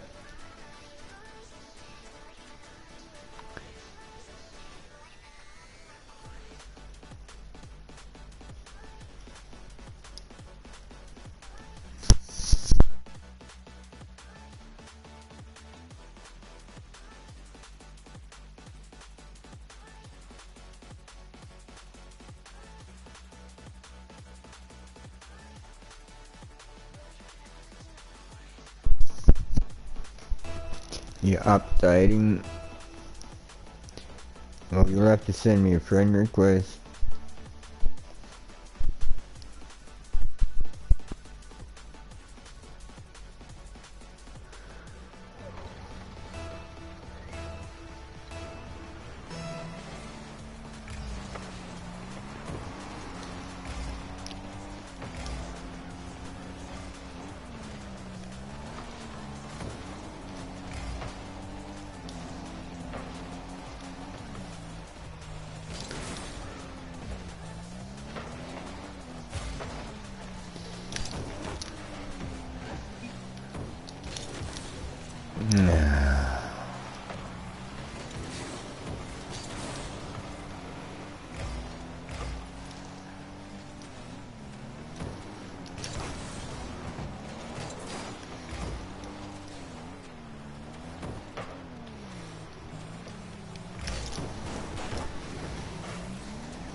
go.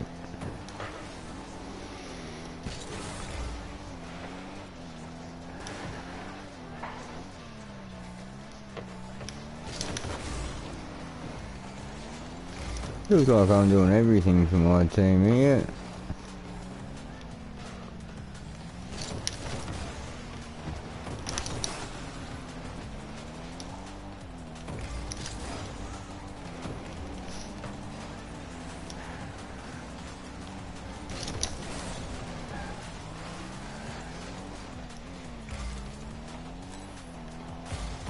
Yeah, I feel like my teammate had it.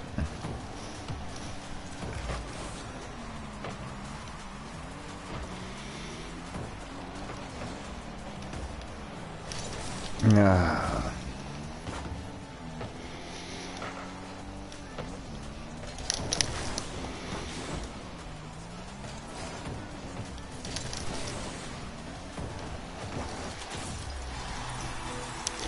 Nice bump. Darn it.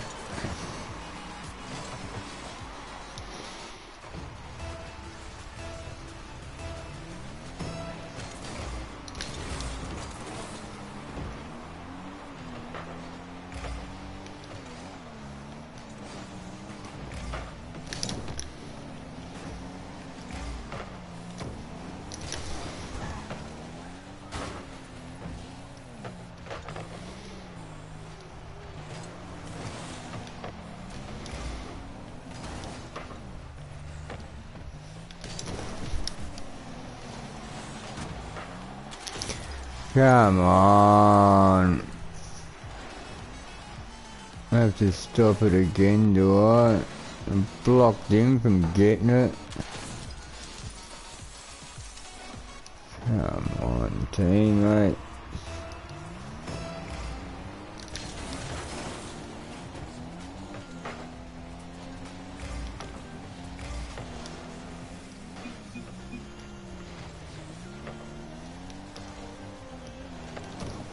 Ah, come on.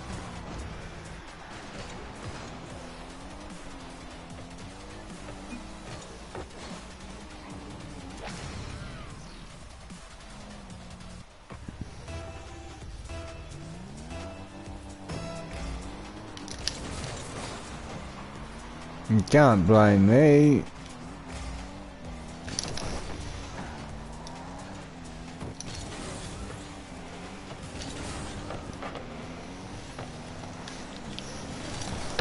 Oh my goodness.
Yeah, lost connection, what a surprise.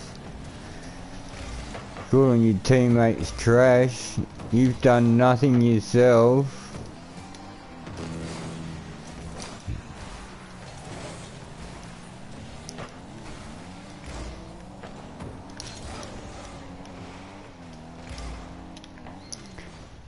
I'm the only one that's even had a shot at goal. I'm the only one that's even saved a goal. And he's calling me trash. Wow, okay.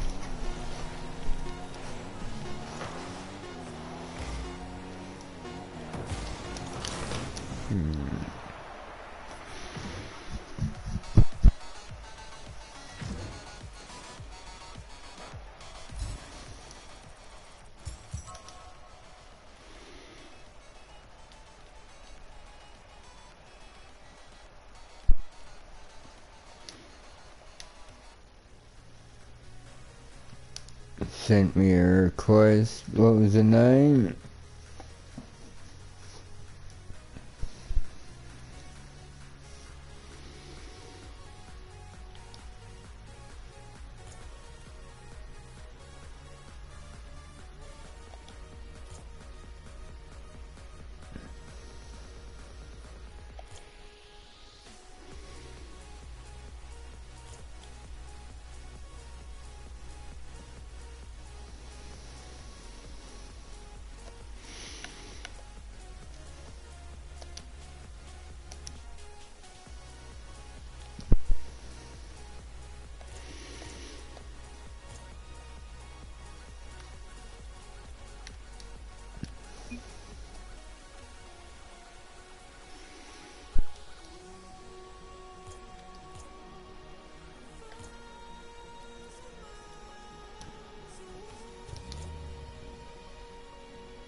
Hey, what's up?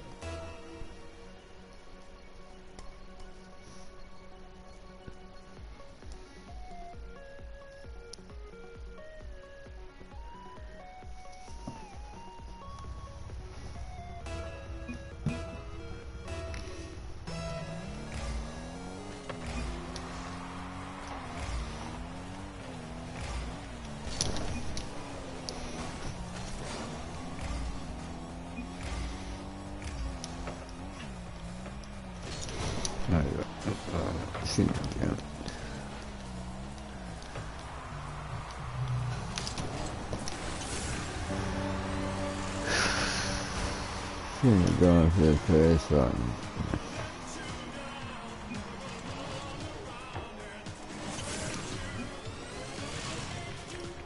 Oceana. You should probably ask that before you ask to join.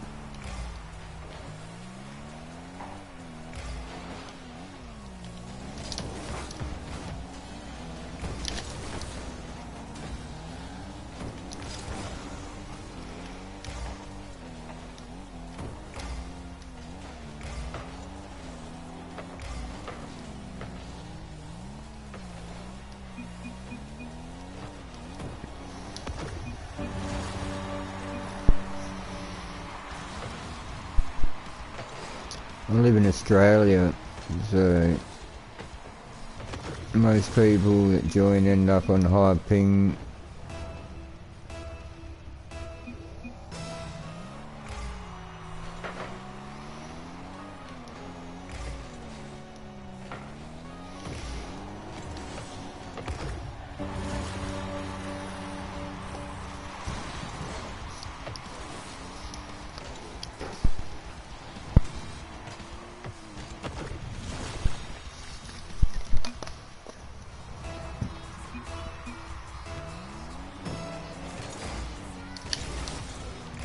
Oops, how did I miss that?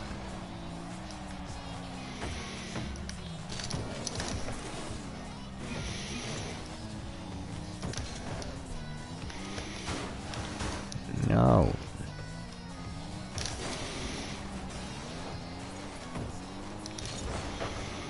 Why is he doing that?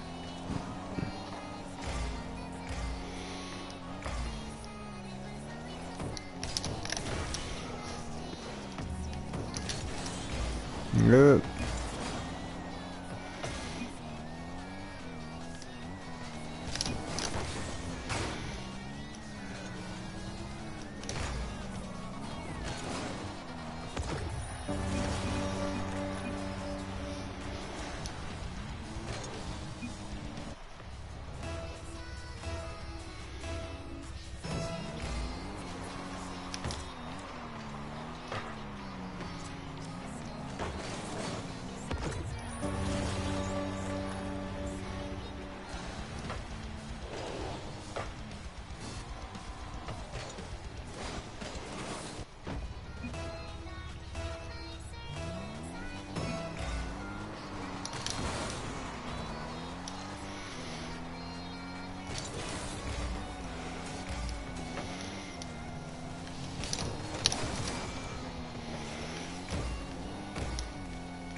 You could have taken this shot.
Hmm?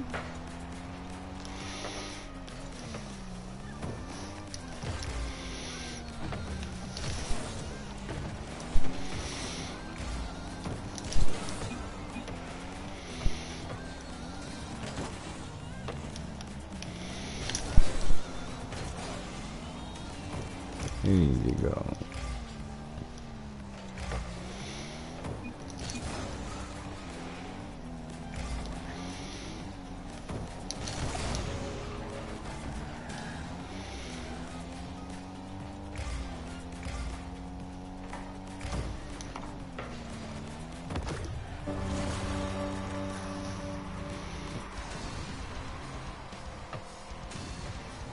I don't know why that other guy's playing against his teammate.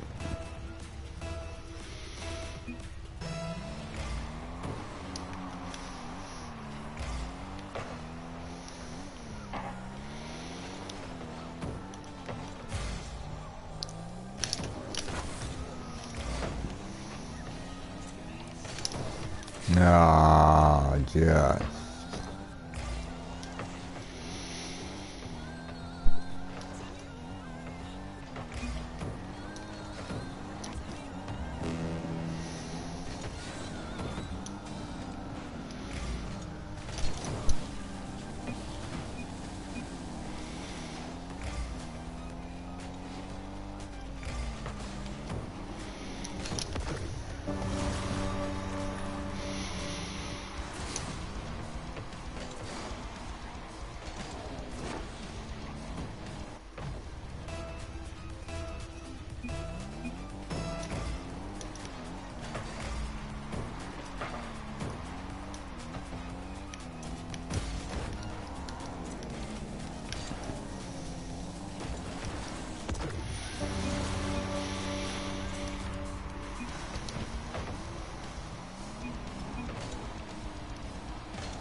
See if we can get to 10 goals.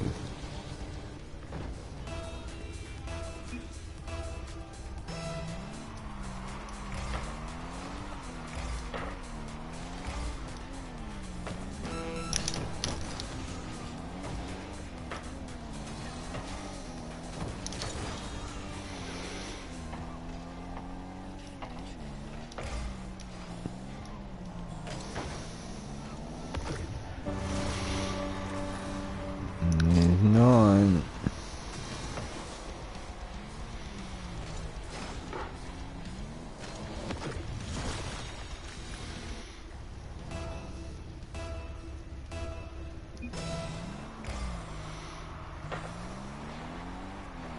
Ten. Woohoo. No.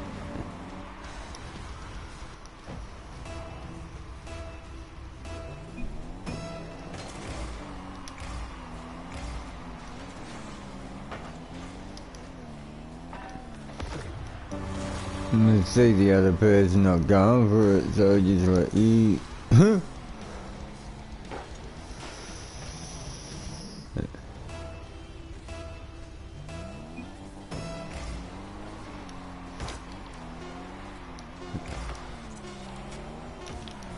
Oops.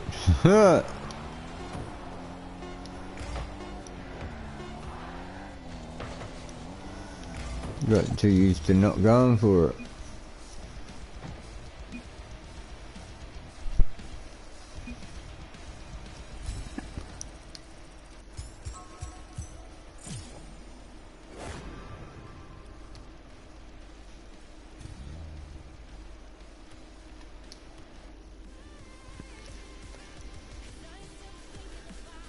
Is that it? Too much lag, don't want to play.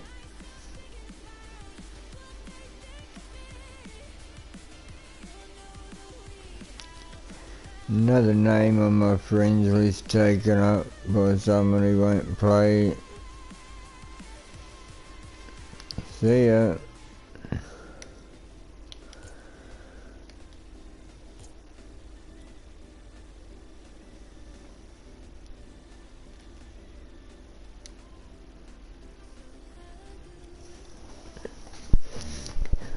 How many am I up to? 769, 819 plus 6, 825. That is just ridiculous.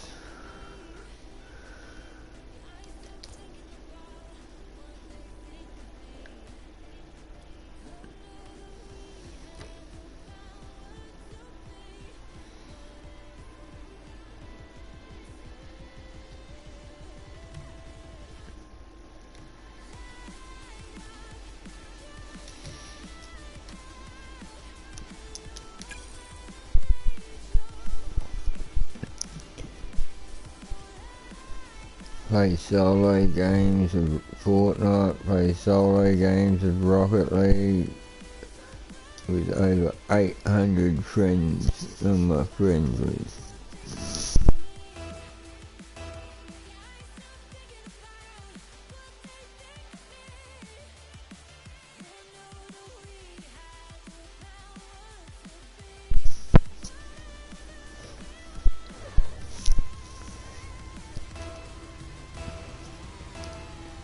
Plus I haven't been paid from Epic Games for nearly 2 years now, from people actually using my supported creator code. So, and 800 people don't actually use my code.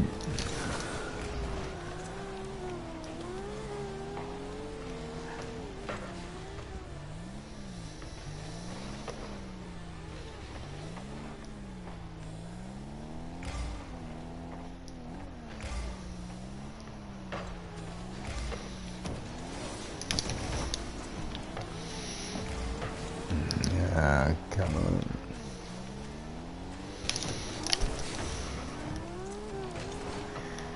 Come on.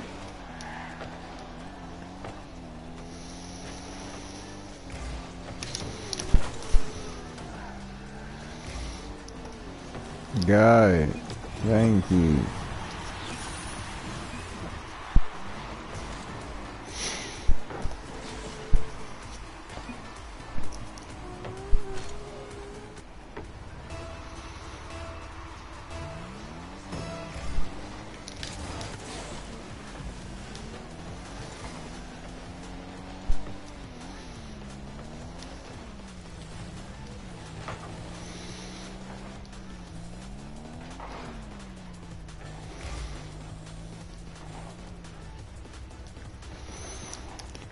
They're only gold, they're only save.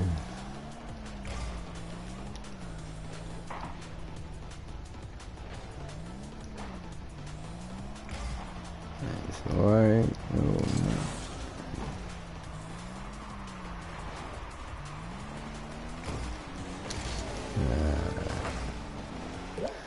shouldn't have gone. Nice little bump by my teammate there was helpful.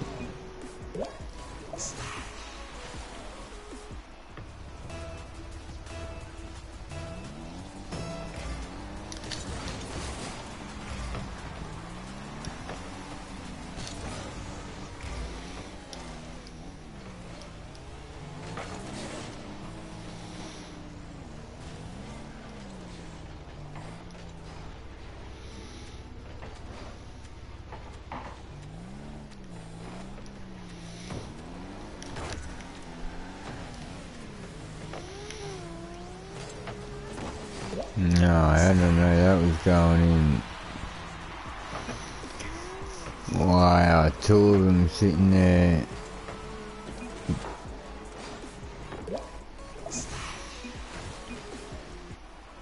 Yeah, exactly. That's what they said when I scored. Saying what a save to the other team off my goal. And they both missed that.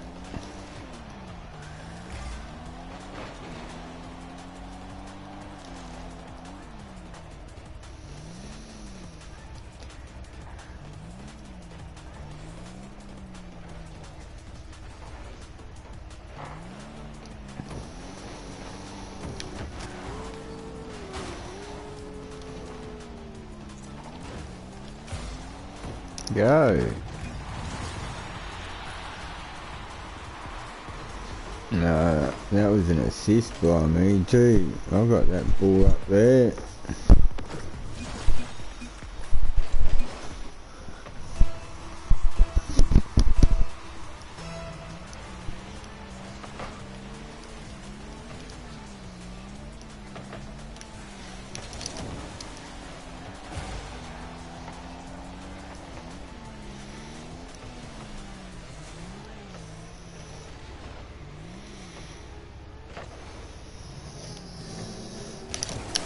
Ah, nice bump again.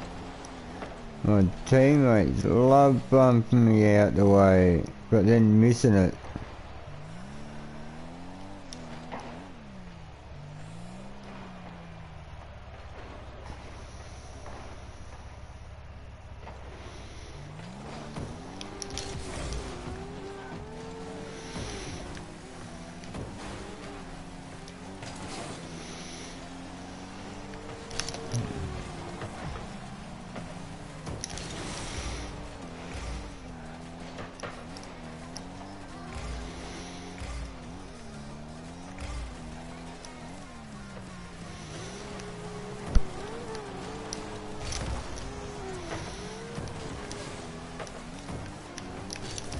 Ah.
Ah, come on.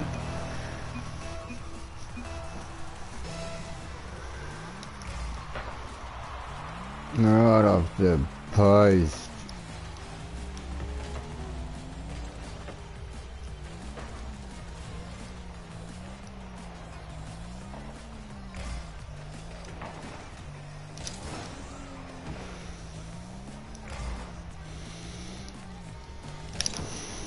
No.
No, no.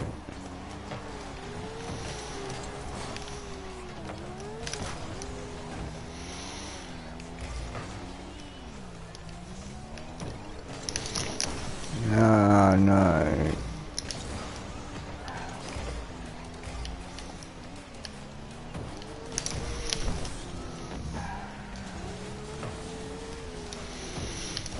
No.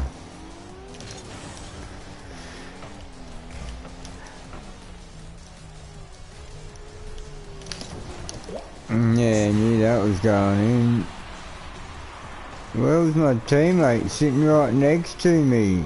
Yeah, right there. He didn't move. Oh my goodness.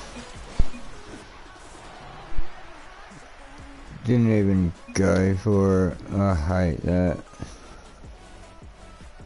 At least try.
Hey, Simply Real.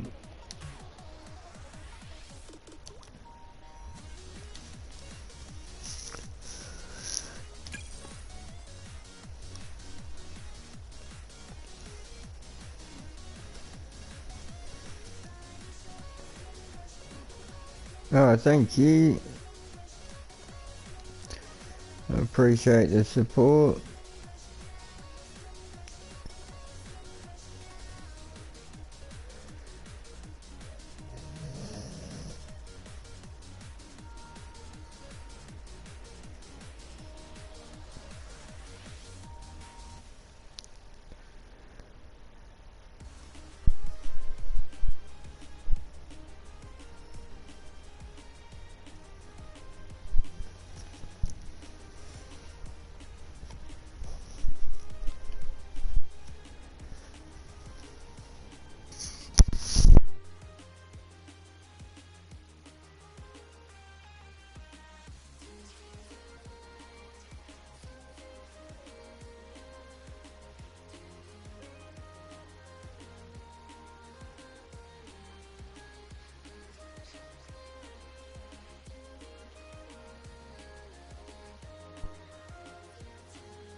Getting some long queues for these games lately.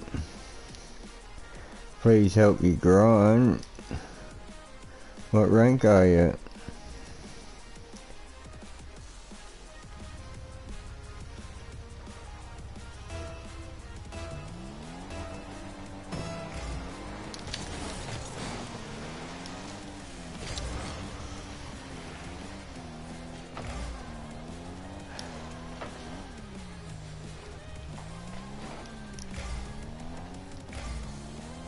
What rank are you, Axel?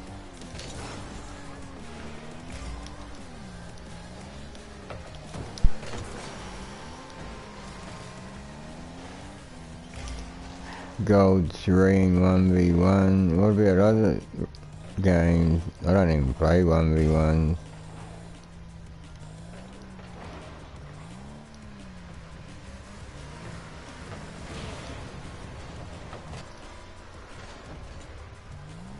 And I can't help you grind in 1v1. Because if we play together, we can't play ones. If we play against each other, you don't get ranked. Because it's a private game.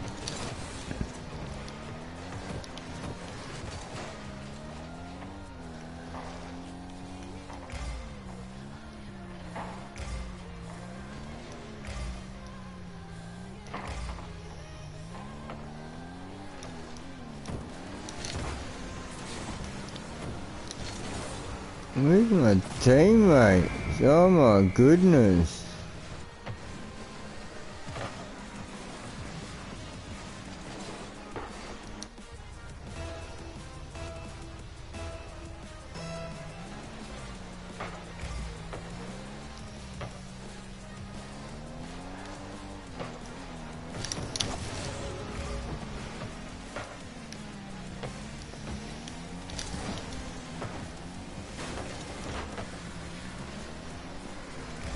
Go.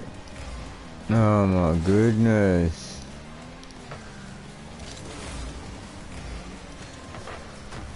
Oh, thanks.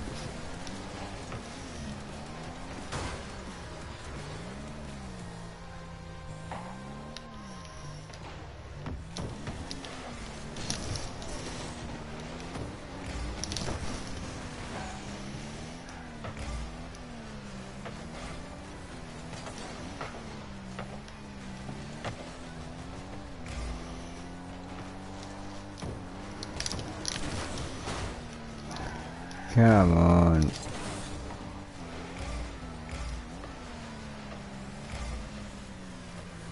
What's he doing?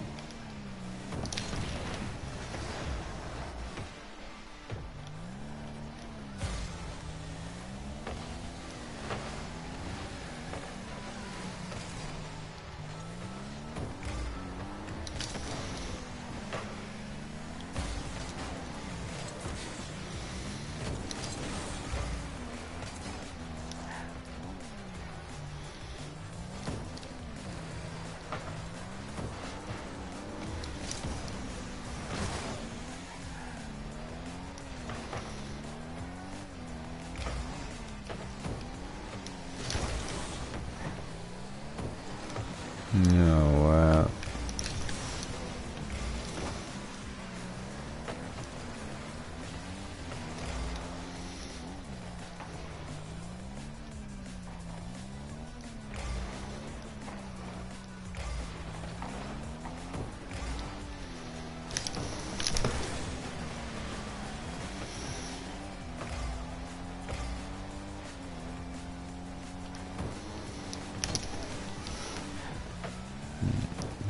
Like you get it away and then your teammates don't get it anyway.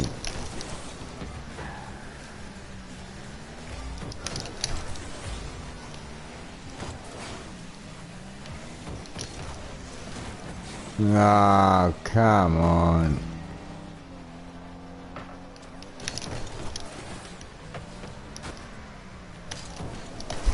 Oh.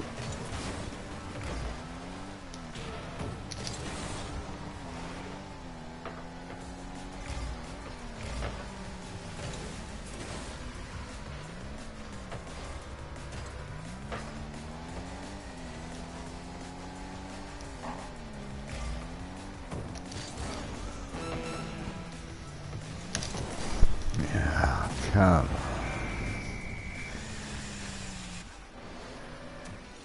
There's always one person that does nothing. Hey, Aaron.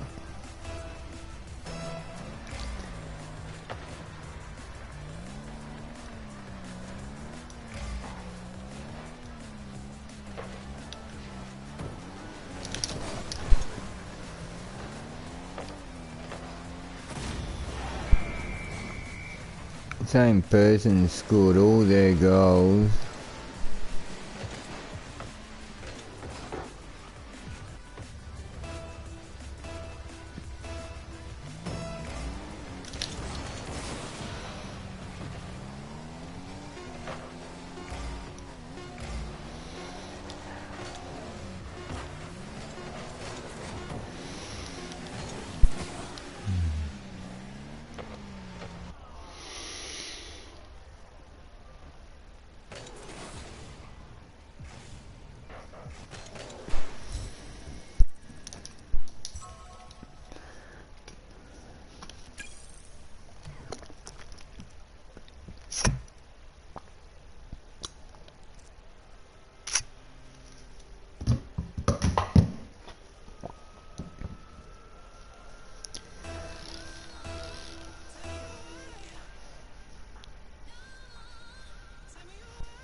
You'd rather be home watching my stream instead of doing geography. Well, considering it's geography.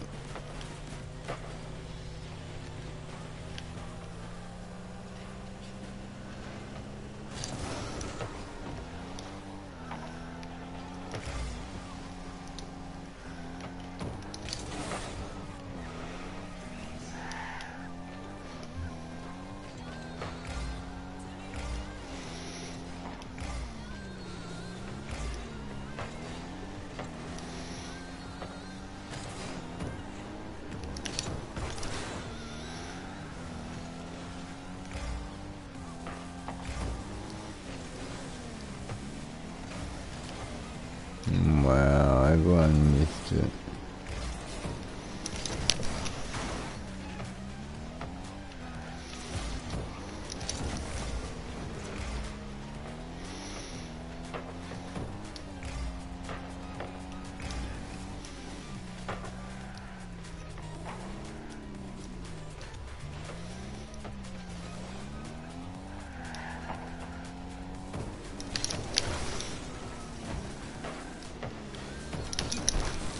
Yeah.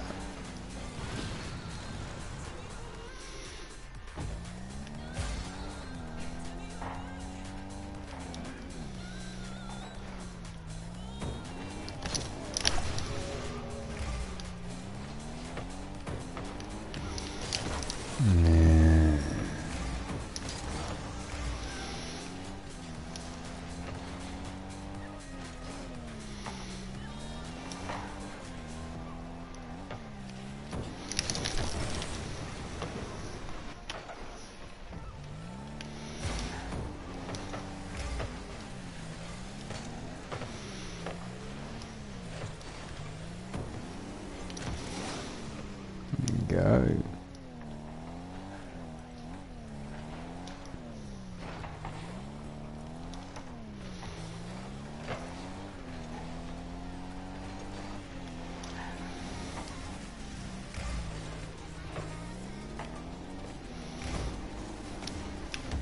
Oops.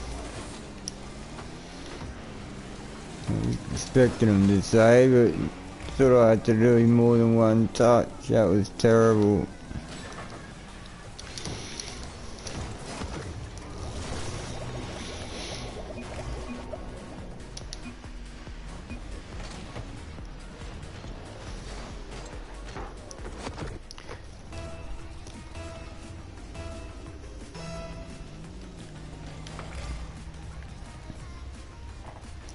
Once again, got our only goal and our only save.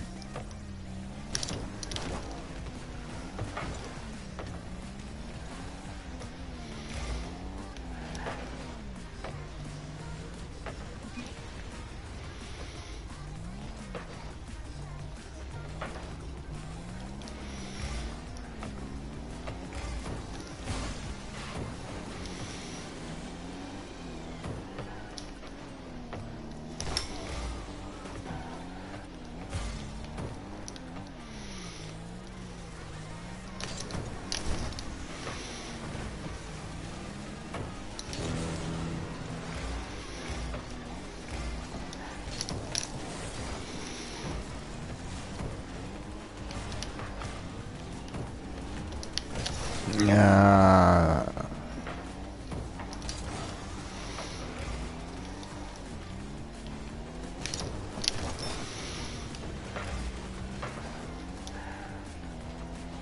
Go. Ah. Ah, come on.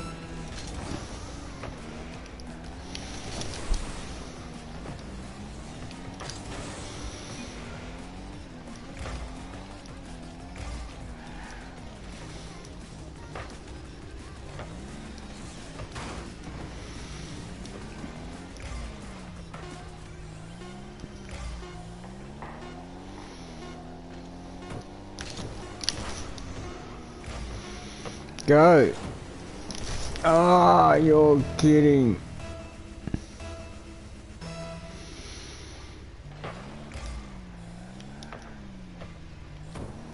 No, no way.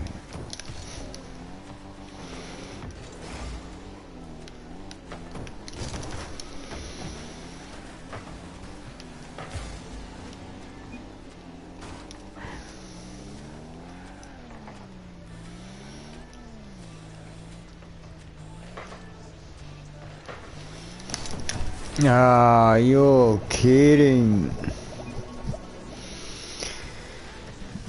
Ah.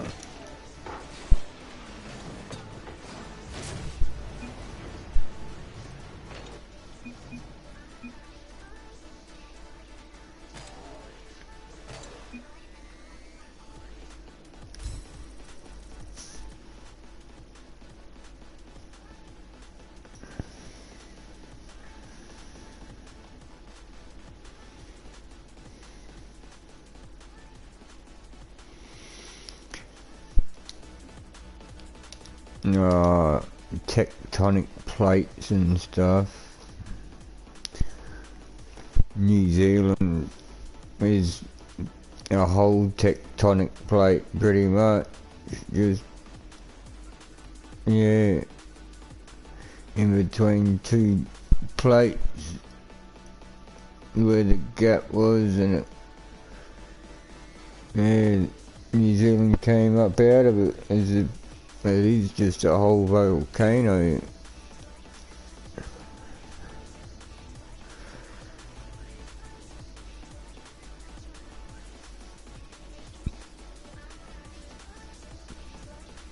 What do you mean you're gonna keep geography on?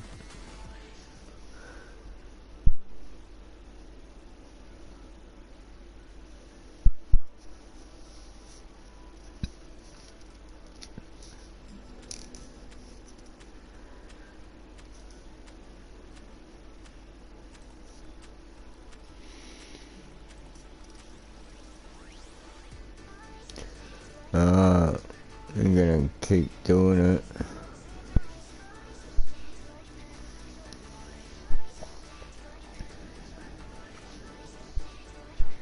Geez, I've dropped down a whole rank. Again, Gold 3 Division 2 to Gold 2 Division 2.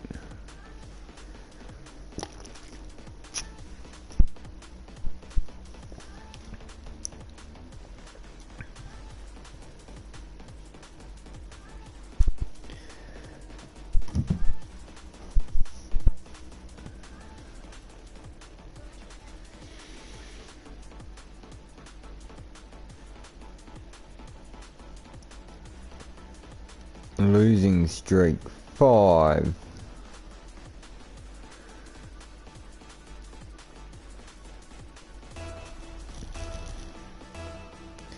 And in 2s I'm currently sitting on a 7-game win streak.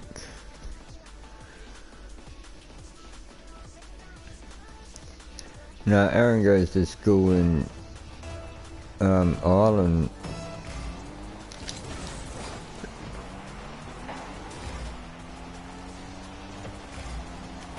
Oh, no way, lucky.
Hey.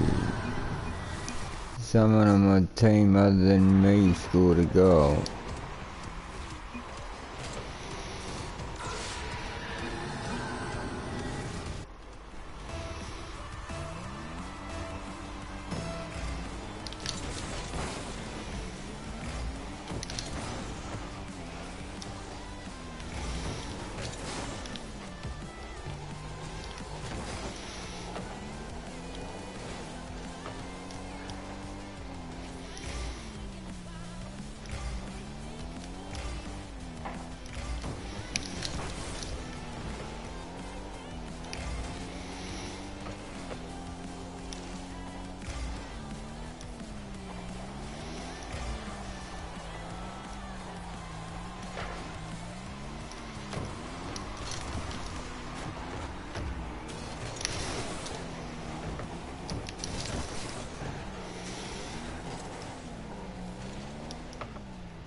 Oh, you're kidding.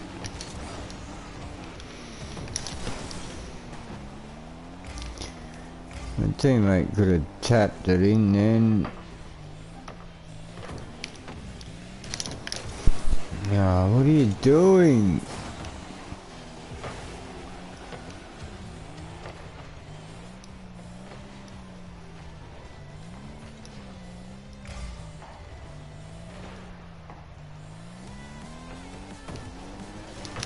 Oh, wow.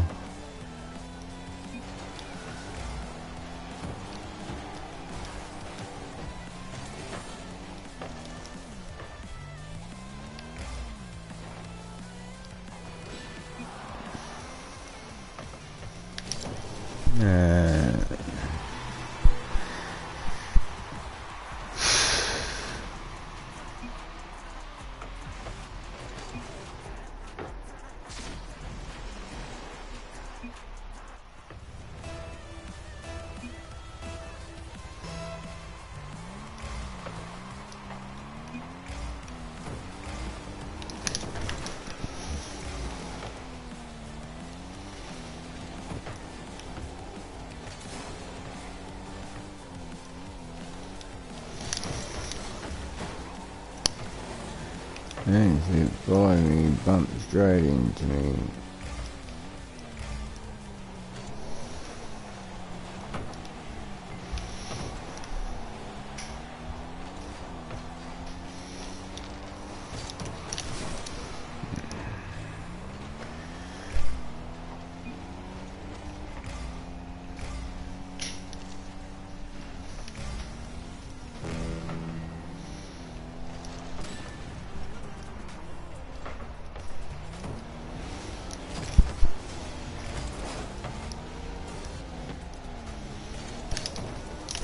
Oh, wow. I was taking the shot.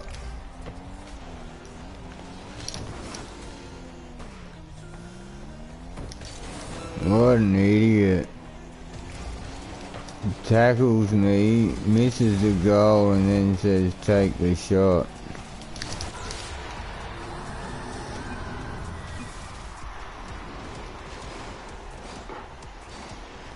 Idiot.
Your twos rank higher. You're unranked. What are you talking about?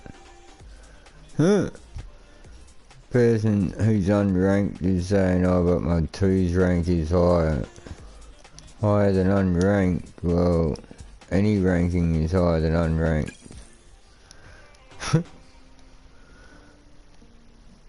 Not too smart, these people. I think this will be my last game anyway. Enough of the people in this game for one night, I think.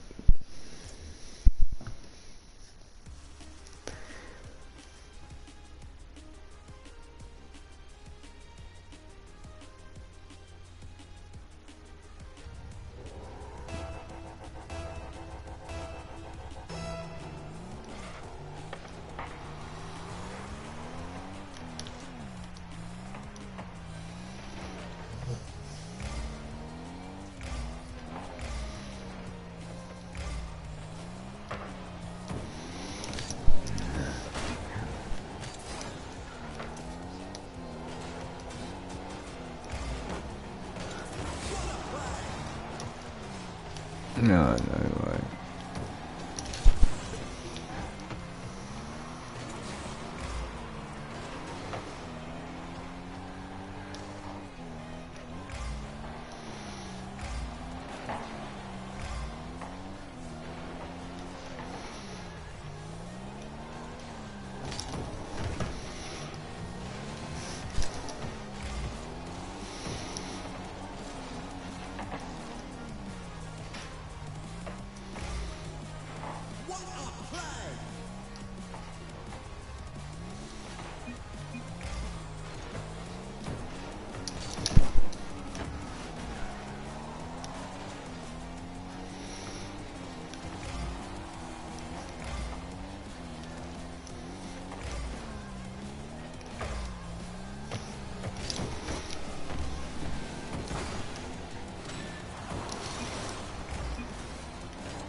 Hey, Fang.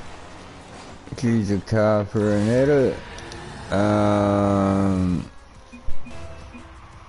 The Batmobile.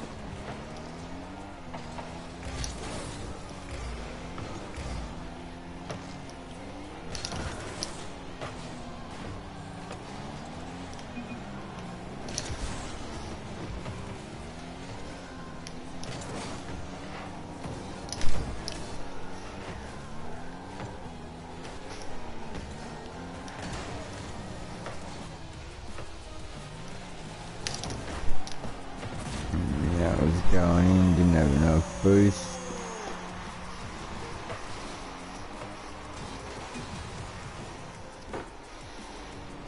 No, this is for your phone. Batmobile.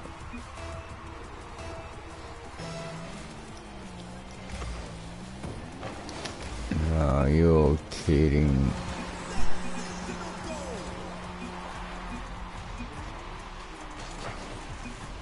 Take off and get boost, that's the best thing to do. Where was he? He wasn't in the corner? He was... Wow. Oh, nice one.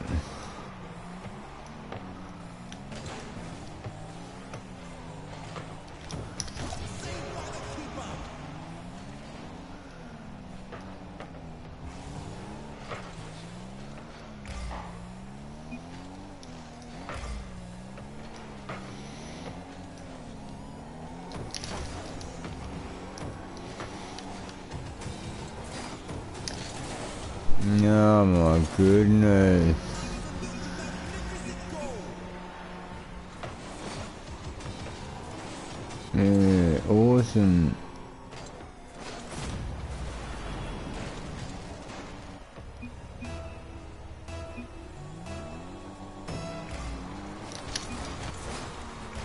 That's it, go for the kickoff. Leave the goals wide open when you're not going to be able to get to it before me anyway.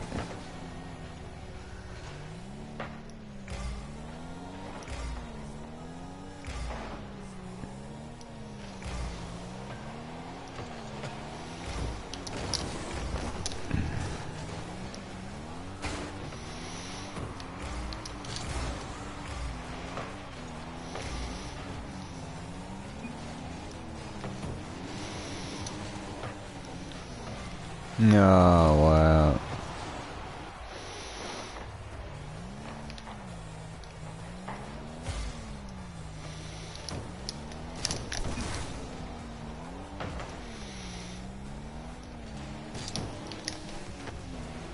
There was someone else going for it then.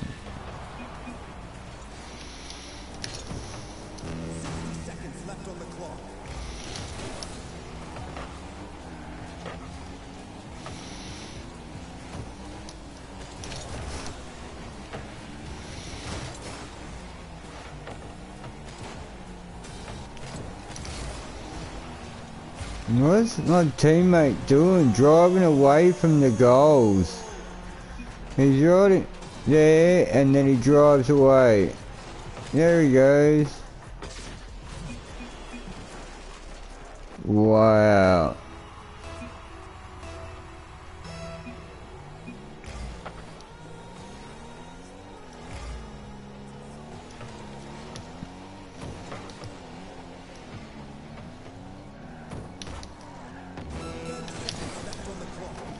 No, wouldn't say he's doing it all, mate. He's just one of our teammates who's not really helping.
You're not plat, you're unranked.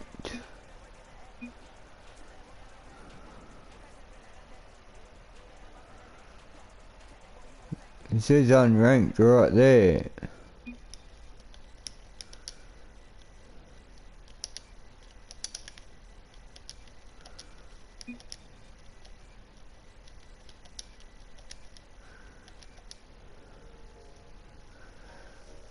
Telling everyone they're terrible because he's plat. You wouldn't be playing against us if you were.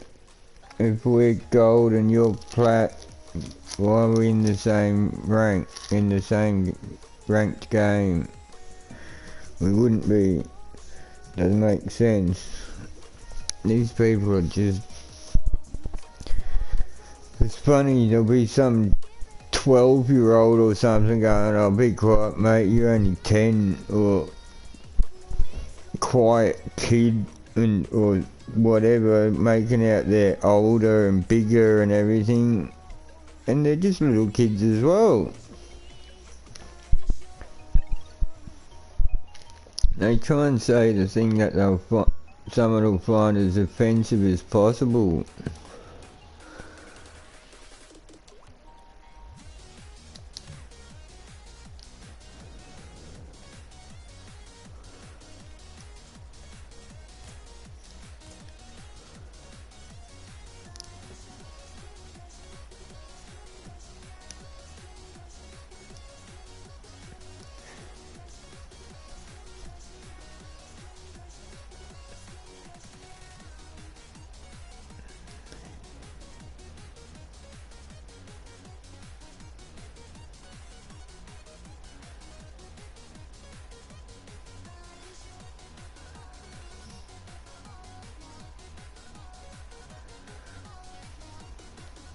This guy going a bit far in the chat.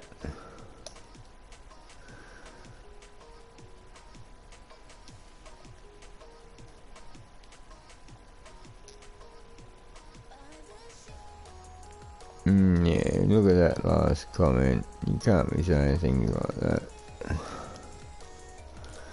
Alright, I'm going. Time to get off.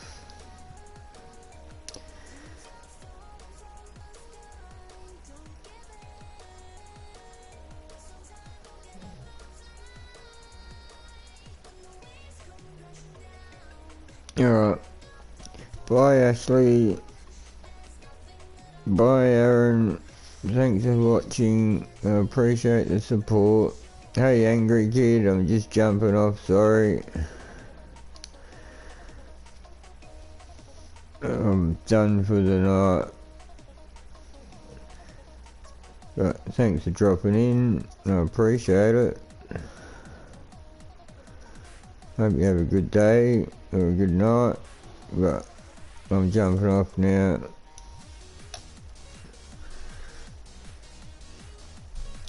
Yep, see you Ashley.